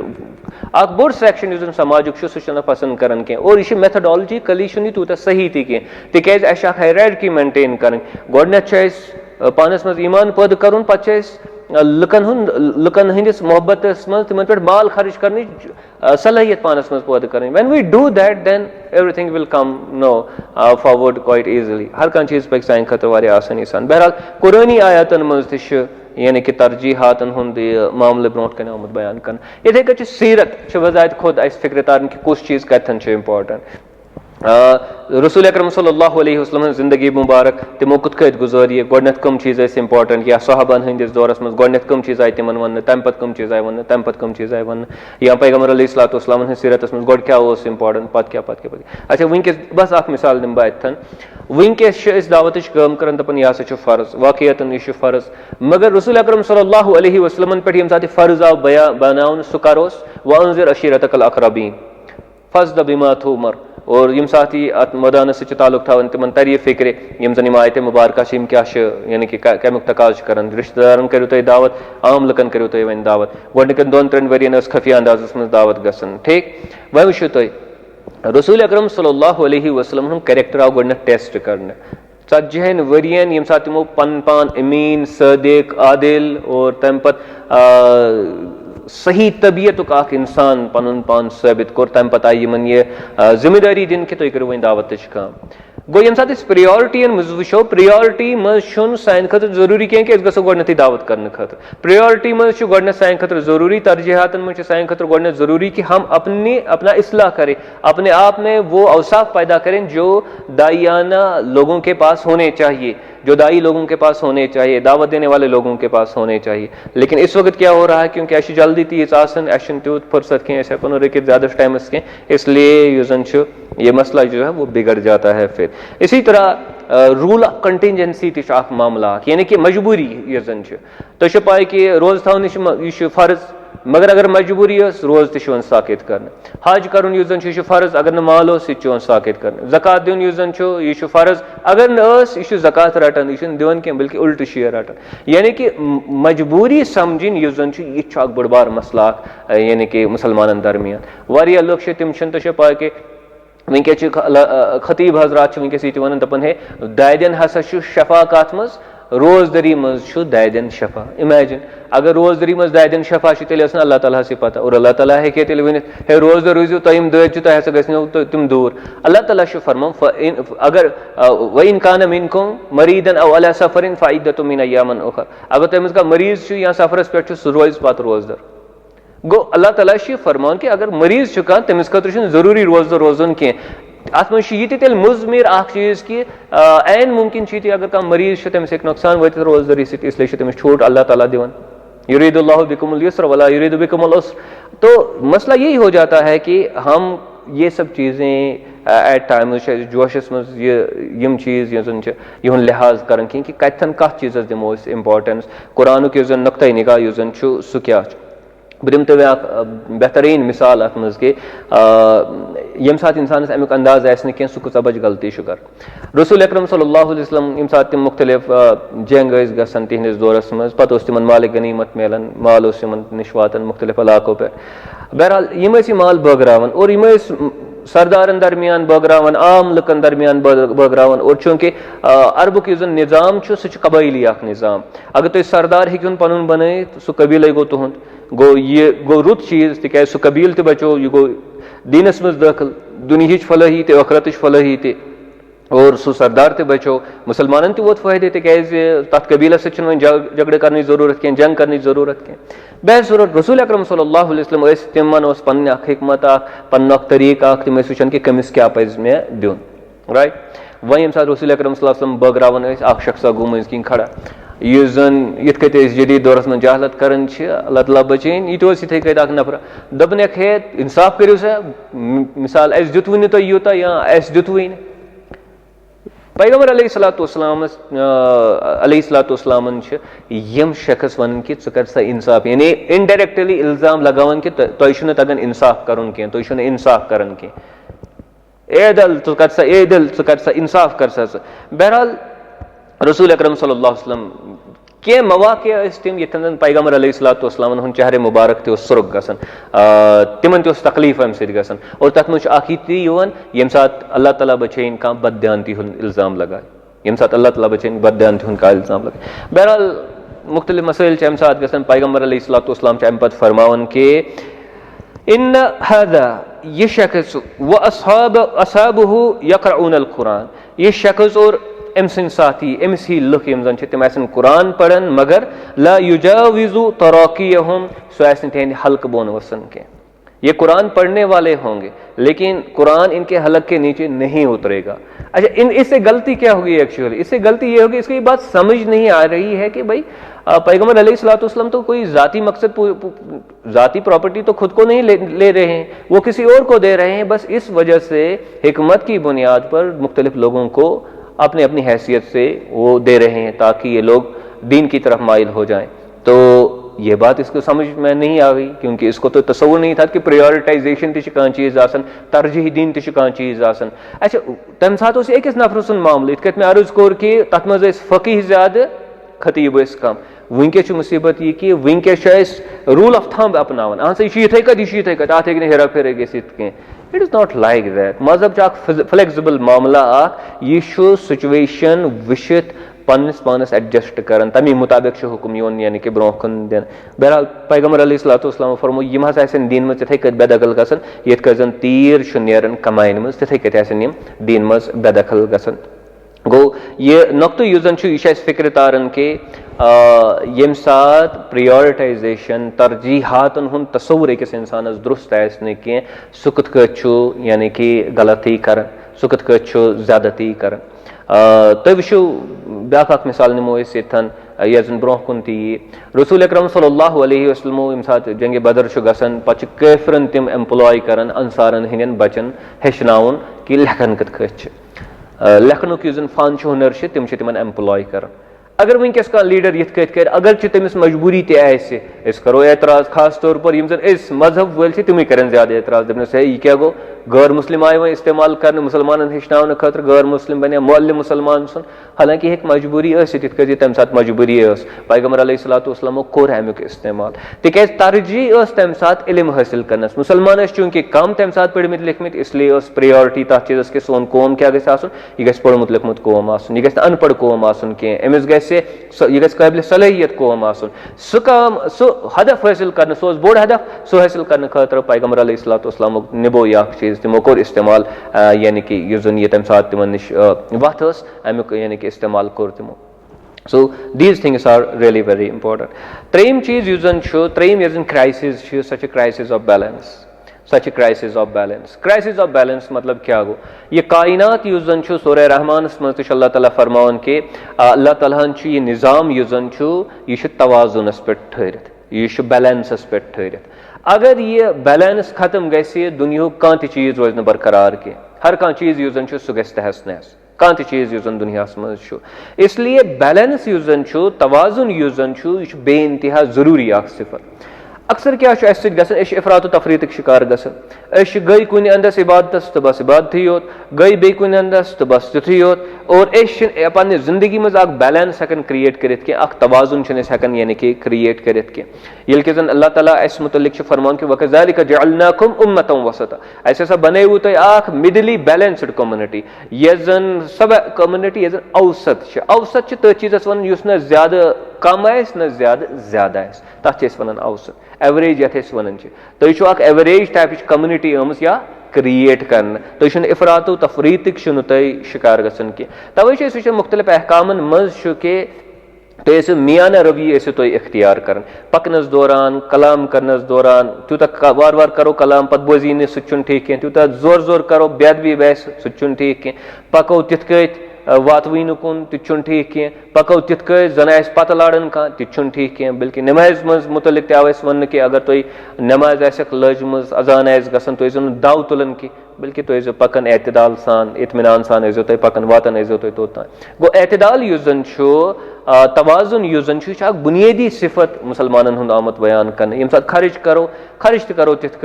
कि बिल्कुल मकलाओ सोरी तुम ठीक कह दिवई न कह कंजूसी करो तुम ठीक कह बल्कि एतदालस यमन मामलन मज यानी कि कम हेन अक्सर यह गसन कि एतदालस कम हेवन कि इफरात तफरीत यानी कि शिकार गसन कलामस मज इफरात तफरीत शिकार गसन अत मज गैर एतदाली हंद मुर्तकब बनन और बाकी मसलन मज गैर यानी कि एतदाली हंद मुर्तकब गसन which is a very very serious concern अत खतर बेहतरीन हदीस मुबारक यत मज अबू दरदा रदी अल्लाह अन्हु और हज़रत सलमान रदी अल्लाह तिमन दरमियानी वाक़ा गसन वाक़ा कह कि हज़रत सलमान फारसी रदी अल्लाह अन्हु तिम अबू दरदा रदी अल्लाह अन्हु तिहुंद गसन तत वुचन अबू दरदा सन्स खानदारी और अमिस वुचन बड़ अजीब गरीब हालतस मज असल सायतस मज न लबन कह वन कि मा शानु कि ऐ क्या हालत थी पन बनम सह वन कि चैनिस बस अमिस अबू दरदा मेन जरूरत कह मान खतर वह हिशी कथा बह कत नास मान खतर तूत इम्पार्टेंट कह वह अबू दरदा सुन मामल क्या अबू दरदा दोहस रोजन रोजदर और रातस रोजन नवाफिल अदा कर यह मामूल तम बनोमुत इसलिए तमें पूरा तहिया कोर्मुत कि मे हसा इबादत करें दोहस अक तरीक रातस मज बाकी तरीको और अथ मज पन जिंदगी क्या मसरूफ कर वनकस त समाजस मज वुचन कि some people they completely neglect their families वो फैमिली को छोड़ जाते हैं और फिर ये तन अशद ज़रूरत तिहज नफसियती तौर या जिस्मनी तौर तुन मौजूद आसन ज़रूरी आसन तो वो अपने आप को उस वक्त अवेलेबल नहीं रखते हैं। तो ये ठीक बात नहीं है क्योंकि हमारा दीन हमसे कुछ और तकाजा कर रहा है। बहरहाल वही साथ हज़रत सलमान रदी अल्लाह अन्हु यम बीच आए थे अबू दरदा वोत अबू दरदा हज़रत सलमान ब्रोट कन थो कह चीज़ चूँकि पोस यम साथ आव गरस मज आव कह खेन चेनुक चीज़ आव ब्रो कुन हज़रत अबू दरदा फरमान कि बह रोजदर बह हेक न खेत कह हज़रत सलमान रदी अल्लाह अन्हु तिमन फरमान कि अगर न खे बह खेम न कह यानी कि चूंकि नफली रोज इसलिए मजबूर कर तिमन कि फुटराव सा रोज अतन तरन फिक्र कि तज़ीम कम हदुक वनकस क्या मामला कि मामूली चीज़ एडजस्ट करनस मज सनो जन आसमान पेमुत कलस पे it does happen with Muslims in modern times तो वह फुटरावनो ये रोज अगर हमारा ये होगा तो क्या हम ये तोड़ेंगे रोजे किसी के लिए? एक मुसलमान भाई को खुश करने के लिए इसने रोजे तोड़े तिकाज हज़रत सलमान फारसी रदी अल्लाह अन्हु शीमन वन कि बह खेम न अगर न खे बह खेम न और यम मजबूर गसन रोज फुटरावन खतर तम पे क्या गसन कालचन शोंगने वतन वन कालुक पहर तो हज़रत अबू दरदा लगन थोद वथन हज़रत सलमान तमिस रुकावन बे पहर गसन थोद वथित हज़रत सलमान रुकावन और यह सिलसिल वारिया लट रस मज गसन और फाइनली क्या गसन कि यम साथ रस लास्ट त्याई हिस्स वातन हज़रत सलमान रदी अल्लाह अन्हु तिम वथन और तिम अबू दरदा वन कि वो वन करो इस इबादत वह यम साथ इबादत करन नमाज वगैरह अदा करन पे फरमान हज़रत अबू दरदा कि देखो चानी जिस्मुक पे हक चानिस खुदाय सुन पे हक चानी जिस्मुक पे हक चानी गरकन हुन पे हक फाति कुल्ल दी हकिन हक हो हर कंस हक वल सुन हक कर सा अदा हर कंस दिस ती ये तम सुन ड्यू नतीज क्या नेरन यह बड़ हैरान गसन और this is something very interesting यह चूंकि इबादत गुजार आसन और इबादत गुजारस नश अगर आज तम चीज़ तकाज करो तिमन बड़ी अजीब बासन अगर तिमन वनो कि न मार्केट गसन जरूरी कारोबार करन जरूरी या गरकन वातन जरूरी वारियाहन लकन बासन अगर इस मस्जिद मज योत बेहमो तो that will be good for us और अमे सत मेले यानी कि आखरत फलाही ये कि जन सही इस्लामी नुक्ते निगाह किन ये सही छुन कह बल्कि गरिक मामलात यम जन तम हेकोक ये त्रत कह ये जन अबू दरदाहन पन खानदारी त्रम बहरहाल यम नसीहत कर कि हर कंस दि पन हक पे जिस्मस तक हक अछन दि हक पन्ने खानदारी दि पन हक यह गसन पैगम्बर अलैहिस्सलाम नश और तिमन बोजन सोरे मामल पैगम्बर अलैहिस्सलाम फरमान कि सदक सलमान रदी अल्लाह अन्हु तम यह वोनी यह हसा वोनी पोज गर्श वन कि अक्सर यह गसन कि शिद्दत पसंदी हंद यानी कि शिकार गसन। और इस अम ब्रोह कत कर कह चीज़ दिनस मज त्रथी सन तमिक बोड़ वजह कि तिज कैंचन चीज़ों मज वल्ट पे मशगूल गसन कैंचन चीज़न दीन समझन और पे तथ ज्यादती कर। अवे फरमो पैगम्बर अलैहिस्सलामो के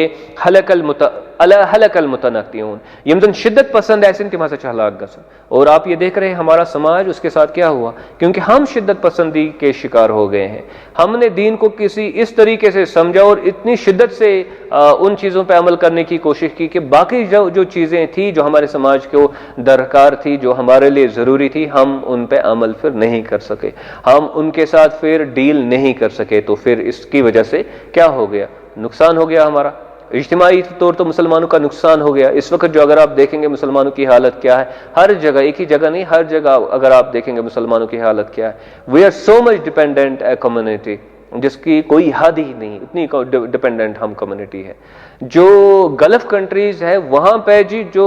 उनकी इकॉनमी चलती है वो तो ज़्यादा गैर मुस्लिम चलाते हैं, क्योंकि उनके पास टेक्निकल कॉलेजेस हैं, क्योंकि वो ये ट्रेनिंग कराते हैं अपने बच्चों को, वो तालीम देते हैं, तब जाके वो उनकी इकॉनमी चलाते हैं। हमने तो उन सब चीज़ों को, शोबाजात को दीन से बेदखल कर दिया और इन सब चीज़ों को, कुछ चीज़ों को हमने दीन बता के उन पर शिद्दत पसंदी के साथ जो है अमल किया। और दूसरे एक हदीस में पैगम्बर अलैहिस्सलाम ने फरमाया कि इय्याकुम वल गुलू, खबरदार और गुलू से बचो। व इन्नमा हलक मन कान क़ब्लकुम बिल गुलू, आपसे पहले जो लोग थे जिन्होंने गुलू किया वो हलाक हो गए। तशद्दुद करेंगे, दीन में शिद्दत पसंदी इख्तियार करेंगे, गुलू करेंगे, किसी भी चीज़ का गुलू करेंगे, माल का गुलू तो ख़त्म हो जाएगा बंदा, और इबादत में गुलू तो उसकी वजह से भी एक इंसान जो है वो उसको नुकसान हो जाएगा, वो भी एक इंसान के लिए ठीक नहीं है। तो ये तीसरा क्राइसिस हम देखते हैं मुस्लिम समाज में, जिसकी वजह से बहुत ज़्यादा नुकसान हो रहा है मुसलमानों को इज्तिमाई तौर। और ये बहुत ही एक बड़ी वजह है जो हमारी अभी जो ज़वाल पजीरी हम देख रहे हैं मुसलमानों में, उसकी एक बहुत ही बड़ी वजह है। अब हम चौथी वजह पे आते हैं, वो है क्राइसिस ऑफ ऑब्जेक्टिव्स। अब दीन का मकसद क्या है, दीन के मकासद क्या है। देखिए, एक तो यह है, हम जानते हैं कि अल्लाह सुब्हानहु व तआला ने जिस तरह सूरह ज़ारियात में अल्लाह सुब्हानहु व तआला फरमाते हैं कि वमा खलक़तुल जिन्न वल इंसा इल्ला लियअबुदून, हमने जिन और इंसान को पैदा नहीं किया लेकिन अपनी इबादत के लिए। लेकिन इबादत का मसला मतलब जो है वो काफ़ी वसी है। जब बंदा जो है अपने घर में अपनी माँ की कोई ज़रूरत पूरी कर रहा हो तो वो भी एक इबादत है, अपने बच्चों की ज़रूरत, जायज़ ज़रूरत पूरी कर रहा हो वो भी एक इबादत है, नमाज पढ़ रहा है वो भी इबादत है, हज को जा रहा है वो भी इबादत है। तो हर अच्छा काम जो है, मारूफ काम जो है, वो इबादत के दायरे में आता है। इसका मतलब हरगिज़ ये नहीं है कि बस आपने जो है नमाज अदा करनी है। नमाज एक अहम जुज़ है इबादत का, लेकिन इसके बगैर भी काफ़ी सारे अज्जा है इबादत के, शोबाजात है इबादत के, जिनके साथ हमने डील करना है। अच्छा, अब आप अगर देखेंगे हमारे साथ एक बहुत ही बड़ा मसला जो हुआ है उसको हम कहते हैं लिटरलिज्म अंग्रेजी में। अच्छा, इस वजह लिटरलिज्म अंग्रेजी में, लिटरलिज्म क्या गो, कह हुकुम कुरान मुबारक अत पकिन मकसद का हुकमस पे अमल कर दपान सान खतर हुकुम जरूरी, सो मकसद हासिल गो या न गो हासिल, सह सान खतर इंपॉर्टेंट बनन कह, बल्कि तथ मकसदस मुनाफी दौरान काम कर सान खतर इंपॉर्टेंट थावन के। मिसाल के तौर पर नमाज मकसद क्या, इन सलात तनहा अनिल फहशाई वल मुनकर, वारिया मकासद अख मकसद ये कि सलात यह जन नमाज यह जन यह फहश और मुनकर चीज़ों नश अकिस इंसानस बचावन। इन सलात तनहा अनिल फहशाई वल मुनकर, शाकिन वन अगर इस नमाज पर जोर दिमो, फहश और मुनकरों नश बचाया इस न बचाए अत पर दिमो जोर कह, अमुक मतलब क्या गो, अमुक मतलब गो हुकमस पे अमल करन अत पकिन युस जन मकसद तथ पे अमल करने बगैर, युस जन रोजदारी हुन मकसद क्या लअल्लकुम तत्तकून, ताकि तुह गो तकवा हासिल। वन अगर रसूल अकरम सल्लल्लाहु अलैहि वसल्लम फरमो कि कत्या आसन तिम यम जन रोजदार आसन मगर फाक अलाव आसन तिमन हासिल गसन कहीं, तिकाज यम सात मकसदस पे कमी गई, अम समझ यह इंसान यी समझन कि शायद सुबह पे शाम तक फाक रोजुन असली रोजदारी वन। ठीक प्रैक्टिकली वनो अत हसा वनो रोजदारी, मगर रोजदारी हुन मकसद यम सात यानी कि अकिस इंसानस हासिल गो यह रूलस पे अमल करन, हुकमस पे अमल करन, मगर अत पकिन युस मकसद सह अम सद खतर इंपॉर्टेंट यानी कि बनन कह। तो अवै यिथ कट मे अर्ज वहीं कराव कि रसूल अकरम सल्लल्लाहु अलैहि वसल्लम कर एम्प्लॉय कम कुफार करिक एम्प्लॉय इस्तेमाल करिक ताकि मुसलमान यन तालीम हेचन तिकाज मकसद ओस तालीम मकसद ओस तालीम अमि खतर पत यम ति वत जायज़ वत यह तिमो मज जायज़ वत एम्प्लॉय करनच इस्तेमाल करनच रसूल अकरम सल्लल्लाहु अलैहि वसल्लम चूँकि तालीम बड़ बार मकसद इल्म हासिल कर बड़ बार मकसद इसलिए रसूल अकरम सल्लल्लाहु अलैहि वसल्लम कर यानी कि इस्तेमाल वनकस अगर एतराज गि सह गि इसलिए कह कि अस बासान तालीम इम्पार्टेंट अस बासी कि काफिर कत बन मुसलमान सुन उस्ताद गो मकसद बोन वसित यह वुचन कोशिश कर यह मे वो अर्ज कोर कि लिटरल इज्मस पे ज्यादा भरोस कर वुचान यह कि अमा काफिर हे मुसलमान सुन उस्ताद बनित किन न यह ठीक किन यह गलत इखलाकी तौर सही किन गलत यह दी अमिस गलत तालीम तम पत पाने कियासात कर जन पैगम्बर अलैहिस्सलाम तम सात फरमाई कह तमो न्यू सुदी कि अहन सा यमन मज सलाहियत यम हेकन मुसलमान बचन पढ़न यमन पज यमन तालीम यानी कि दिन वह यम सात मकासिद शरिया वुचान चूँकि अत पे बेहतरीन खूबसूरत मजमून खास तौर पर यम जन सोशल साइंस स्टूडेंट्स तिमन पजन अत पे यानी कि किताब स्टडी करने मोहम्मद हाशिम कमाली या जासिर अवदा या बाकी यम जन अत पे स्कॉलर्स अत पे किताब लिखम तिमन पजन यम पढ़ मकासिद शरिया पे किताब यह इंपॉर्टेंट मजमून बहस और मकासिद शरिया मज कैंचो उलमा वोनमुत कि अत अप्रोचज मगर अक अप्रोचस बन कत कर कि शरीयत मकसद हसा ज मकसद शरीयत नंबर अक दीन गोस कायम गसन अकिस इंसान अमिस मज गोस ईमान महफूज रोजन यह मकसद अम सुंद नफ्स जिस्म गोस महफूज रोजन यह हसा ब्या मकसद और अम सुंद यु जन माल सह गोस महफूज रोजन अम सुंद अकल यह सह गस महफूज रोजन अम सुंद इज्जत यह सह गस महफूज रोजन अगर तुम वनकस अम एंगल दीनस वो तुम वो कि यम जन वनकस चार्टर्स बनीमित यूनाइटेड नेशनस मज अबाउट ह्यूमन राइट्स तथ मज कलीदी किरदार तेल यमन मकासिद शरियाहन हुन वनकस क्या मामल मुसलमान मुसलमान यह वुचान कि मेन इलमन क्या वोन तमिस यह टेंशन कह कि अम कुस मकसद हासिल गसान सह वुचान कि मे कम वोन मे क्या आव वन सह तथ पे निवान अमल कर अमिक इम्पैक्ट मे पे पॉजिटिव कि नेगेटिव मे कत हदस तान अमल मज मशगूलियत हावन मे कूता ब्रो अत अमल मज पकुन यह तम सद खतर कंसर्न बनान कह तिकाज सह लिटरल इज्म शिकार सह यह वुचान कह कि कम मकसद क्या चीज यानी कि हासिल गसन अस वुच तो पाई कि अस वुच अम ब्रो हदीस मुबारक मज यथ मुतलिक मे वोन कि मरकजी हदीस या फरमावन कि यथ दौरस मज साहबन हंदिस दौरस मज अमल कर बेहतर इल्म हासिल कर और पता फरमान बेस दौरस मज कि इल्म हासिल कर बेहतर कम खोत अमल हासिल कर तिकाज होथन अमल अकिस इंसान सुन मकसद यानी कि पूर कर यथन लोग वही इल्मन सह मकसद पूर कर इल्म बगैर हे सह मकसद पूर गसित कह इसलिए आव यथ दौरस मज पत पतमिस दौरस मज आव पत यानी कि इल्मस पे ज्यादा यानी कि जोर दिन वनकस क्या मुसलमान दरमियान चूँकि मे वोन कि पांचन मकासिदन हुंद तज़किर तकरीबन अथन अख गो ईमान बे गो अकिस इंसान सुन नफ्स जान बे गो अम सज अकल बे गो अम सुंद माल बे गो अम सुंद इज्जत बे गो अम सुंद नस्ल यम कह चीज वनकस यम सात इस्लाम लुकन वनान कोशिश कर आम तौर पर कह कि यम पांच ग सेफ गार्ड गसन अम सद इज्जतस मज गोस इजाफ गसन अम सदिस मालस मज गोस बेहतरी बन यह कत हे सह माल बेहतर कमात अम सुंद नफ्स कत बन यानी कि बेहतर नफ्स या जिस्मनी तौर कत बन यह बेहतर या अम सुंद नस्ल युस जन या अम सुंद अकल कमो चीजों सत रोज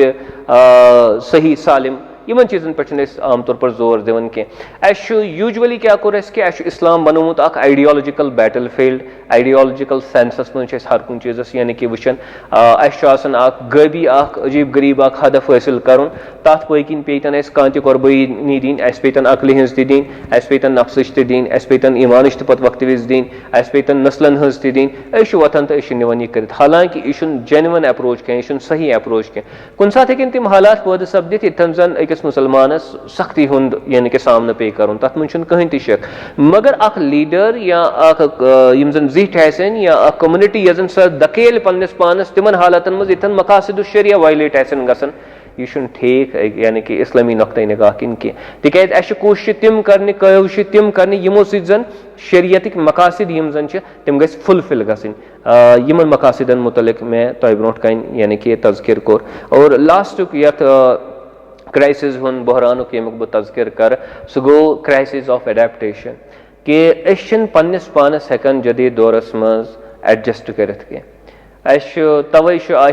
जदीद दौर तो अगर तुम असल मुसलमान यह तेल इताब यह ज्यादती बासान इंसानस पे इंसानस बासान कि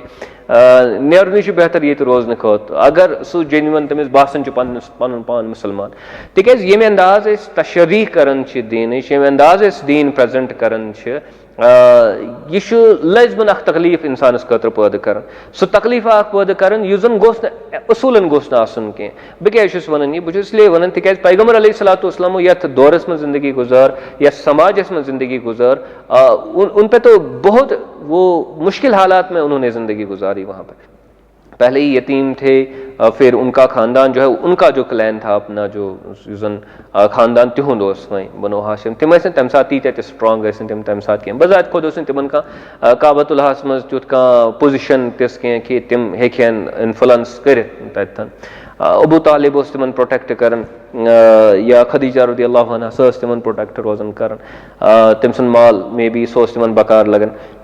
ओवरऑल तिम ववजदका आइलन फागना और ये हालत तिमन सत यानी कि ज़ाहिर कत कुरान अमुक यानी कि तज़किर कर मगर तिमन हालातन मज हो दितमो बुरदबारी हुंद सबूत बल्कि सहाबा किराम रज़वानुल्लाहि तआला अलैहिम अजमईन फरमान कि मुतमईन तरीन अगर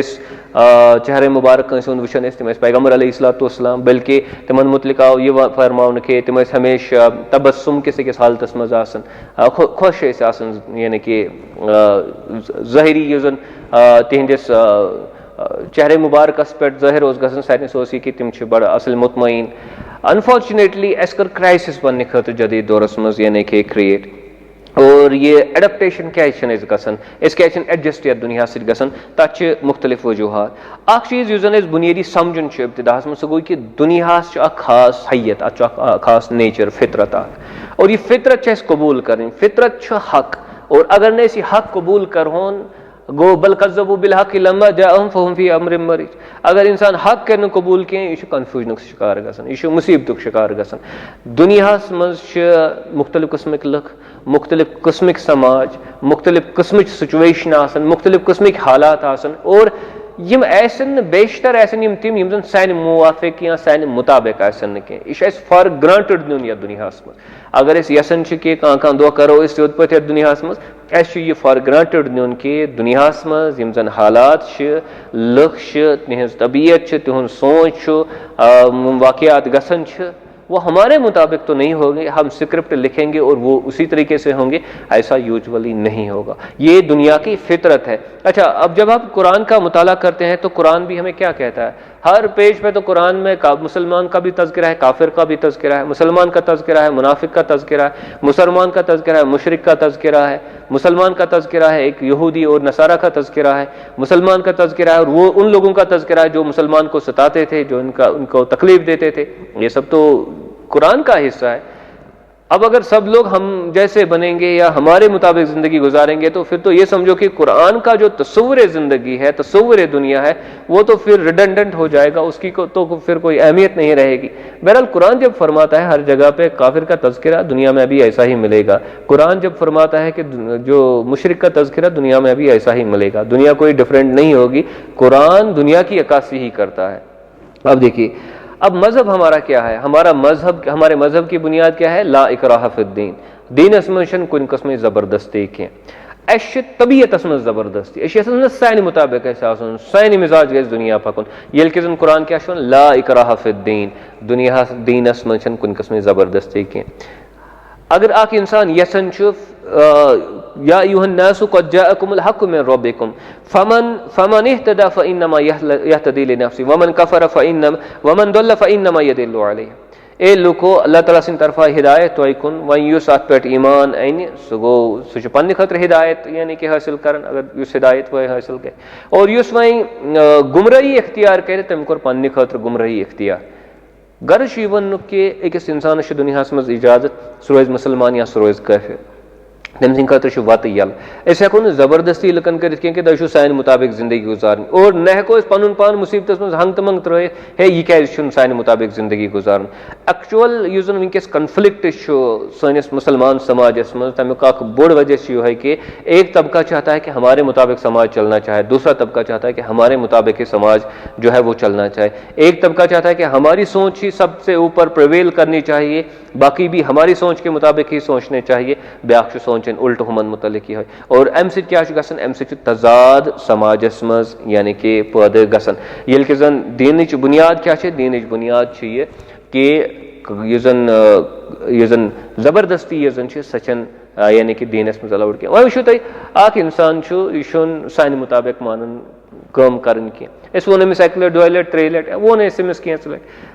अत मज क्या पॉइंट वन कर सताओ अमिस पॉइंटस पे दिमो अमिस जीर मस्जिद पे करो ऐलान पता आसो डायरेक्ट इनडायरेक्ट अमिस यानी कि हिंट दिवन जीर दिवन तम क्या वो तो इख्तलाफ हो जाएगा, वो तो जहालत करेगा उल्टा वापस, उससे कोई फायदा थोड़ी होगा। तो ये सब चीजें जब हम करते हैं तो इसका मतलब ही यह है कि हम उसके साथ एक जो है इनडायरेक्ट तरीके की ज्यादती करना चाहते हैं, हम उसको सताना चाहते हैं क्योंकि उसकी आइडियोलॉजी, उसका तरीका, उसका जो मनहज है वो हमारे मनहज से मेल नहीं खाता है। भाई उसका मनहज है, उसको अपने खुदा के हिसाब देना है, आपने भी खुदा को हिसाब देना है, let it be as it is. ये तो परेशानी की बात होनी नहीं चाहिए आपके लिए क्योंकि आप खुदा पे भरोसा करते हैं, आप तो खुदा को मानने वाले हैं। और ये दूसरी चीज वो ये है कि इस्लाम हमें सब्र सिखाता है, इस्लाम ऐसे सब्र हेचनावन और हेचनावन के रिटेलिएशन युजन इख्तलाफ युजन यह करो तो अवॉइड करने कोशिश। बल्कि सूरे अगर तो आल इमरान पढ़ो आयत 186 अल्लाह ताला फरमान कि तुम बुझो वारिया गलत कलाम, तकलीफ दे कलाम बुझो तुम यम जन यहूदो नसारा तिहंद जरिए, तिहंद जरिए बुझो तुम तकलीफ दे कलाम, तुम क्या शू करुन, तुम शू करुन व इन तस्बिरु व तत्तकू फ़इन्न ज़ालिका मिन अज़्मिल उमूर। अगर तुम सब्र करो, अल्लाह ताला सुन तकवा इख्तियार करो, बेशक यह तेल जबरदस्त अज़्मच काम करो, जबरदस्त इरादच काम करो, यानी कि अल्लाह ताला दी इंशाअल्लाह तेल अजीम अजर अगर तो ये काम यानी कि यथ कथ करो। बल्कि पैगम्बर अलैहिस्सलामो यह आसार मेन मुताबिक युजन शेख अलबानियन दर्ज कर्मुत और अत मुतलिक तम फरमान सही, तम फरमान के खालिद बिन अरफा फरमान के जल्दी हसा वायत सह दौर और ऐन मुमकिन कि हदीस मुबारक यथ मज नई नई चीज़ वजूदस मज इन, फितन इन वजूदस मज, फ़िरक परस्ती इख्तलाफ गस वारिया ज़्यादा। और अगर तुम इस्तिताअत आयसि कि तुम बनियो क्या मकतूल बनियो, तुम बनियो मकतूल यानी कत्ल गसन वल बनियो, तुम कातिल बनो न कह, कोशिश कर कातिल बनो न कह। अगर यह गि तुम बनियो मकतूल, तुम मार कह ठीक तुम तोतान ठीक, मगर तुम बनो न कत्ल करन वल कह। यानी कि तुम करो सब्र पानस में तूत ज्यादा पैदा कि तुम ऐसो न योर जीर जीर कर वल बनन कह, योर उकसावन वल बनन कह, तिकाज ज़ाहिर कत यम सात तुम उकसाहन कह अमुक नतीज हे कह नीरित, और तुम गो न कत्ल करन वल योर आसन कह। बल्कि अगर नवियत वन बन तिस नौबत वात ब्याक बन कत्ल करन वल, तुम बनो सा मकतूल बनो। तुम गोल्डन रूल क्या इस्लाम हेचनावन अमूमी तौर गोल्डन रूल सह गो यह कि अल्लाह ताला समझावन कि योतान लुक तुम ज्यादती करन न कह। सूरह मुमतहिनहस मज आयत 7 पे आयत 9 तान युजन बहस लबन अल्लाह ताला फरमान कि योतान लुक तुम ज्यादती करन कह, तुम खिलाफ साजिश करन न कह, तुम सन घर मज बेदखल कर तोतान तुम पे यह लाजिम कि तुम करो तिमन सत हुस्न सलूक, बिर्रुक मामल करो तुम तिमन सत। अल्लाह ताला तिम लुक पसंद यम जन इंसाफस काम हेवन। आम तौर पर यह कह कि कंस आइडियोलॉजी मैं खुद मुख्तलिफ और मे तमिस पे चढ़ाई कर वनकस जन बुनियादी तौर बहस यह कि मुसलमान हूँ जवाल कम चीज सत जन ये डिक्लाइन यह क्यास लबन यह कम वजह सह अमुक बोड़ वजह कि तिकाज बहुत समझन अगर बह थप कर बेहम और मे खिलाफ कह मिसाल के तौर पर वन कह और यह हसा गई मेन हार, यह हार कह बल्कि इस्लामी तरीक यह अगर कह जहालत ओर कर तमिस मा करो योर जहालत, ओर वन कह बुरबल योर मा वनो तमिस बुरबल, यह इस्लाम वन कह, इस्लाम अमुक इजाजत दिवन कह। और यह चीज़ अमलावन वनकस प्रैक्टिकली अकिस यानी कि इंसानस जरूरत। बहर सूरत यम चीज़ याद थवन कि रवि वनकस बनियोमुत सोसा आलिम दोपनखे यूजुअली कंस करन कह, लेकिन अगर हमको कोई छेड़ेगा हम फिर उसको छोड़ते नहीं हैं, तो तरो फिक्र गो आलिम तु अत चीज़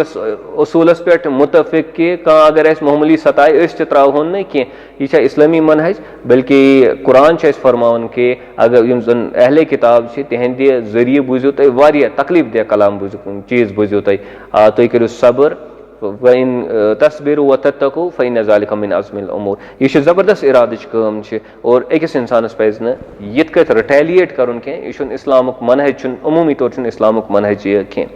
वन क्या इतन याद थाउन एडजस्टमेंट कर गसन एडजस्टमेंट कतन कर खास तौर पर एडजस्टमेंट इतन कर कि अगर कंस इख्तिलाफ तमिस अलग राय लेट इट बी यह दुनिया अमी हिसाब अल्लाह ताला बनोत हेको ना दुनिया फितरत तब्दील कर हेको पानस खुश तुलित तमिस तह खुश तुलित मगर दुनिया फितरत हेको तब्दील कर योतान यह दुनिया मे बी ये रोजन मुसलमान तफिर तस खुदायस पे मान तम लुक तम अक ज्यादा खुदायस मान तम लुक तम it will continue like this ठीक करो कंस कत तोतान योतान इस्लाम इजाजत दिवन मगर गो तथ हदस तान कह ये मुतलिक अल्लाह ताला फरमो कि अगर वैज़ा खातबहुमुल जाहिलून क़ालू सलामा तथन करो ती यह शरीयत सोन वन अगर कह गुनाह वो कर तथन क्या करो तथन तह वुन कि कत हदस तान हेको गस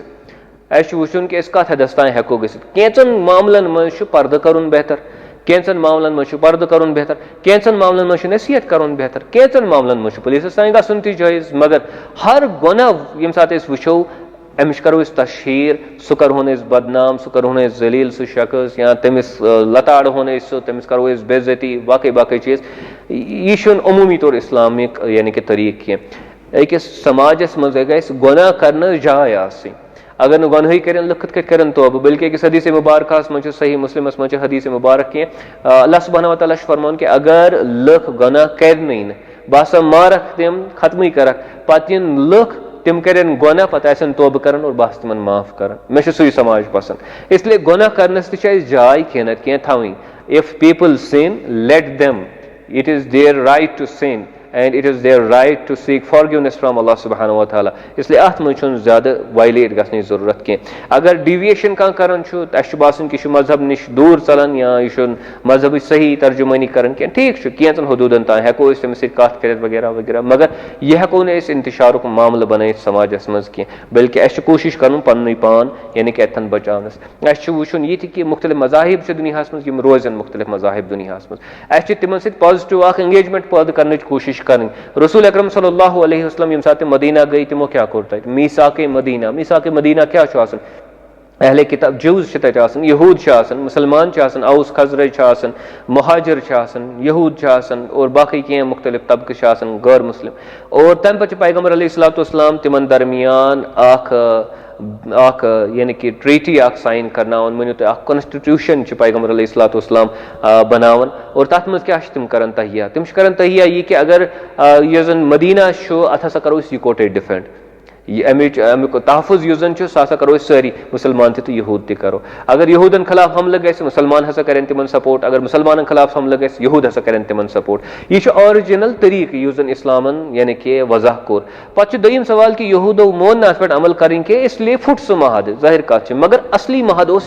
युस जन मलहूज नजर थवन यम सात गैर मुस्लिमन पे नजर थो पानस यानी कि अन पक इथे कन डिफरेंट सियासत दुनिया मन चलान यपर कम्यूनिज्म टाइप सियासत चाइना मज अलग सिस्टम रशिया मज अलग सिस्टम अमेरिका मज अलग सिस्टम अस यह कर समझन कोशिश कि इन सिस्टमन मज कह नत कह पन पान एडजस्ट कर कोशिश कर मतलब गो कि अस हराम चीज़ खेन अस हराम चीज़ करें मगर बहर सूरत तस्लीम कर चाइना मज निज़ाम चाइना मज निज़ाम रशिया मज निज़ाम रशिया मज निज़ाम अत कि करो तिमन खिलाफ वथो और पे पकिन सपोर्ट ताकती कह हेको कह कर बेहतर यह कि पन इखलाक के जरिए किरदार के जरिए पन्ने कलाम के जरिए पन्ने किताब लिखने के जरिए करो लुक कयल कि तिम इन इस्लामस कुन तिम समझन कि इस्लाम हसा बेहतरीन जिंदगी गुजारनुक यानी कि लाहे अमल या अस वसाइल कुन सात महदूद आसन और वुचन कि वारियान सूरतन मज वसाइल महदूद बाकी अकवामन मुकाबले अत पे रंजीद गसन जरूरत कह बल्कि अस समझन कि अल्लाह तालाहन थमित अत हालतस मज पज बेहतरीन इन वसाइलन हुंद वन इस्तेमाल कर पन पान गैर जरूरी तौर परेशान रोजन यमो चीज़ों it is not good for way people अमि सो गो वारिया बोड़ नुकसान तुझे पाए कि मे याद अक दो समख्यो साथी सह शायद प्राइवेट स्कूलस मज पढ़नावन और तम वो कि मे वो 10 वरी सोचान कि इनकलाबी इनकलाबी इनकलाबी यानी कि तम 2 वरियन निंदर कर्म खराब कत बुनियाद पे हसा इनकलाब हसा जाहिर कत रात सोचन सह इनकलाब गो तमिस पन निजी जिंदगी मुतासर कर शौकस मज कि इनकलाब हसा तो ऐसा नहीं होना चाहिए। Don't spoil your life for something idealistic goals यमन मुतलिक पत कि हसा गसन वल कम चांसेस बल्कि पन जन वसाइल तमो मुताबिक वुशन कि फाती कुल्लि हकिन हक मलिस मज क्या हक बस बेन क्या हक बचन हक क्या खानदारनी हक क्या हमसाय सुन हक क्या कोशिश करें कि तिमन ताई यानी कि सह डिलीवर कर अल्लाह ताला पे सलाहियत दी पे पको तम bro late it be like that. इथे कट जिंदगी यजन सह चैलेंज जिंदगी आसाइश नाव कह या वो ये कि जिंदगी सान मर्जी नाव कह बल्कि जिंदगी मज त्रावन अकिस स्पॉटस पे कुरे अर्जस पे अच्छे हालात मुख्तलिफ और तमो हालातों मुताबिक पेवन वुचन कि क्या हेको वो बेहतरीन कर और अमी मुताबिक पेवन जिंदगी गुजारें। जिंदगी बहर सूरत इम्तिहान और अमी एंगल वुचन कि यह हसा इम्तिहान और अगर न अमी एंगल वुचो दपो कि ना सान खतर आसाइश सान मुताबिक जिंदगी तेल बन सन जिंदगी ज्यादा सख्त। अगर यह समझो कि यह इम्तिहान सान खतर then it will be pretty much easier for us because सही परस्पेक्टिव कोर अमुक तेल यानी कि इख्तियार। बहर सूरत आज जो सोन मजमून सह कि मुसलमानन दरमियान जवाल पजेरी और क्यास वुचन सो इंतशार हालत यह मुसलमान दरमियान वुचन या मुस्लिम माइंड मुंतशिर वनकस वुचन अमिक कम कम बड़ वजूहत तथ मज वो कि मजहबस मज शोबजात सन कड़ित यम सन बहसत समाज बे इंतहा कमजोर गमित और नतीज नीरान कि वन पे कह मुसलत हेकन गसित कह कह हेकन कर और योर खतिर खा कह इकदाम हेकन कर इथे कट प्रायोरिटाइजेशन बड़ बार क्राइसिस सानिस समाजस मज अ पई कत चीज़ कूचा इंपॉर्टेंस दिमो और कुछ चीज़ मसलहत हिसाब क्या चीज़ वारिया ज़्यादा जरूरी कर इन चीज़न मुतलिक पाई कि क्राइसिस ऑफ बैलेंस अमुक तज़किर कोर मे कि तवाजुन अदम तवाजुन हालत वनकस मुसलमान इनफरादी तौर और इज्तमाही तौर हेकन वारिया चीज़ यम तम सरफ नज़र इसलिए कर कैंचन चीज़न पे फोकस कर बाकिन पे यानी कि नज़र रोजान कह ऑब्जेक्टिव्स यम जन मकासद तिमन पे तिथ नजर कह कि अकिस मुसलमानस ब्रोट कन समाज ब्रोट कन कम मकासद या अकिस आलमस कमन मकासदन खतर काम कर चाहे तिम इनफरादी मकासद ज़ाहिर गसन कुरानी आयातों मज या हदीस मुबारक मज या इज्तमाई मकासद यमन मुतलिक में तज़किर कोर कि ईमान गोस इंसान सुन बचुन अम सुंद जिस्म गोस जान गोस बचुन अम सुंद अकल गस अम सुन बचन इथे कत अमिस गोस तहफ़ुज़ मिलुन अम सस इज्जत गोस तहफ़ुज़ मिलन अम सस नस्लस गोस तहफ़ुज़ वगैरह मिलन तो इन चीज़न पे तूत ज़्यादा फोकस गसन कह जस्ट टेक बिट्स और योर तुलान और तिमन मुतलिक यूजुअली कत कर और तम पे लास्टस क्राइसिस ऑफ एकोमोडेशन पन्निस पानस हेकन या दुनिया मज पन्निस पानस हेकन एडजस्ट करित कह वजह क्या तिकाज यह दुनिया हेकन एकोमोडेट पन्निस दिमागस मज करित कह तिकाज दीनुक सह तस्वुर पानस मज पैदा कोरमुत पन पान खलत मलत कोरमुत अलग कोरमुत पन पान यानी कि बाकी दुनिया नश और नतीज नीरान कि हेकन एडजस्ट गसित अगर वह बाकी अकवाम दशिन खोड़ तमन सत हेकन यानी कि एडजस्टमेंट करित कह। बहर सूरत बहुत उम्मीद कर कि एटलीस्ट थोड़ा यानी कि तस्वुर बनियोमुत कि what is the problem with the Muslim mind, what is the problem with the Muslim world वारिया चीज़ बे इन मुतलिक कत हेको कर but obviously in this short period of time और ये मजमून गस रोजन चलन इंशाअल्लाह ताला तुई ति करियो अत पे मेहनत तुई ति करियो अत पे कोशिश कि what could be other factors which has led to the decline of Muslims historical perspective या theoretical perspective या बाकी perspectives मैं कोर एक perspective यानी कि मजमून तो ब्रोट कहीं पेश तो कि बाकी perspectives अमिक उजागर कर ये मजमून बे इंतहा ज़रूरी तिकाज once we talk about this thing we are able to identify कि कम चीज़ यमो सत जन पथ रोजान डिक्लाइनस मज सदिमित chaosic शिकार और यूत चीज़न मुतलिक कत करो त्यूता गि क्लैरिटी पैदा सनिस समाजस मज या समाजस मज करो इन चीज़न हूँ प्रचार अगर यमन चीज़न मुतलिक रोज कत कर ऑलरेडी रिपीट रूदमित कर और इन चीज़न मुतलिक रूद कत कर ज़ाहिर कत then it will become a very difficult thing for us us लग वारिया टाइम तेल अमि सिस्टम मज नेबर नेरनस सारे खुद इम्पॉर्टेंट चीज़ रियलाइजेशन ये सात रियलाइजेशन गि कि युथ मामल और यम नुकात कमजोर कर मे बी लागो कम कर अत डायरेक्शनस मज कि यम कमजोरी वरित समझान क्राइसिस पानस मज पद कर तमो क्राइसिसो मज हेको शायद नेबर नीरत अल्लाह ताला कुन दुआ कि अल्लाहुम्मा इन्नका अफ़ून तुहिब्बुल अफ़्व फ़अफ़ु अन्ना अल्लाह ताला करिन साइन गुनाह करिन अल्लाह ताला माफ़ इशाक बाबरकत इंशाअल्लाह ताला रा और इंसान खताकार इनफरादी तौर और इज्तिमाई तौर से रोजान बेइंतहा ज़्यादा गलती कर और ख़ास तौर पर ऐसी सिक्यूलर लुक ज़्यादा पहम यम जन सिक्यूलर तस्वुर कर समाजस मज ज़्यादा पहम गलतियन मज दोहस रातस आसान अल्लाह ताला ज़रपार कर अल्लाह ताला मंग कर कि अल्लाह ताला करिन साइन गुनाह माफ़ यह वारिया खूबसूरत और पुरसकून रात और यह बेहतरीन मौका सानि खतर ते और अल्लाह ताला वाद कोर्मुत कि यह तम सन बंदन खतर बेहतरीन रात और शुमेर कर इंशाअल्लाह अल्लाह ताला कर साइन गुनाह माफ़ और अल्लाह ताला दियस रियलाइजेशन शऊर दियस कि क्या चीज़ खराब ताकि खराबी यजन प्रजनाओ और अल्लाह ताला दियस इंशाअल्लाह ताला सलाहियत ये खराबी ठीक करनस अस बनाए अत लायक करो ये खराबी यजन वनकस इनफरादी तौर मज मौजूद इज्तिमाई तौर मज मौजूद करो ये इंशाअल्लाह ताला ठीक बाकी सारे साथियन गुजारिश कि मान खतर तु तुम दुआ और अल्लाह ताला थन तुम सारे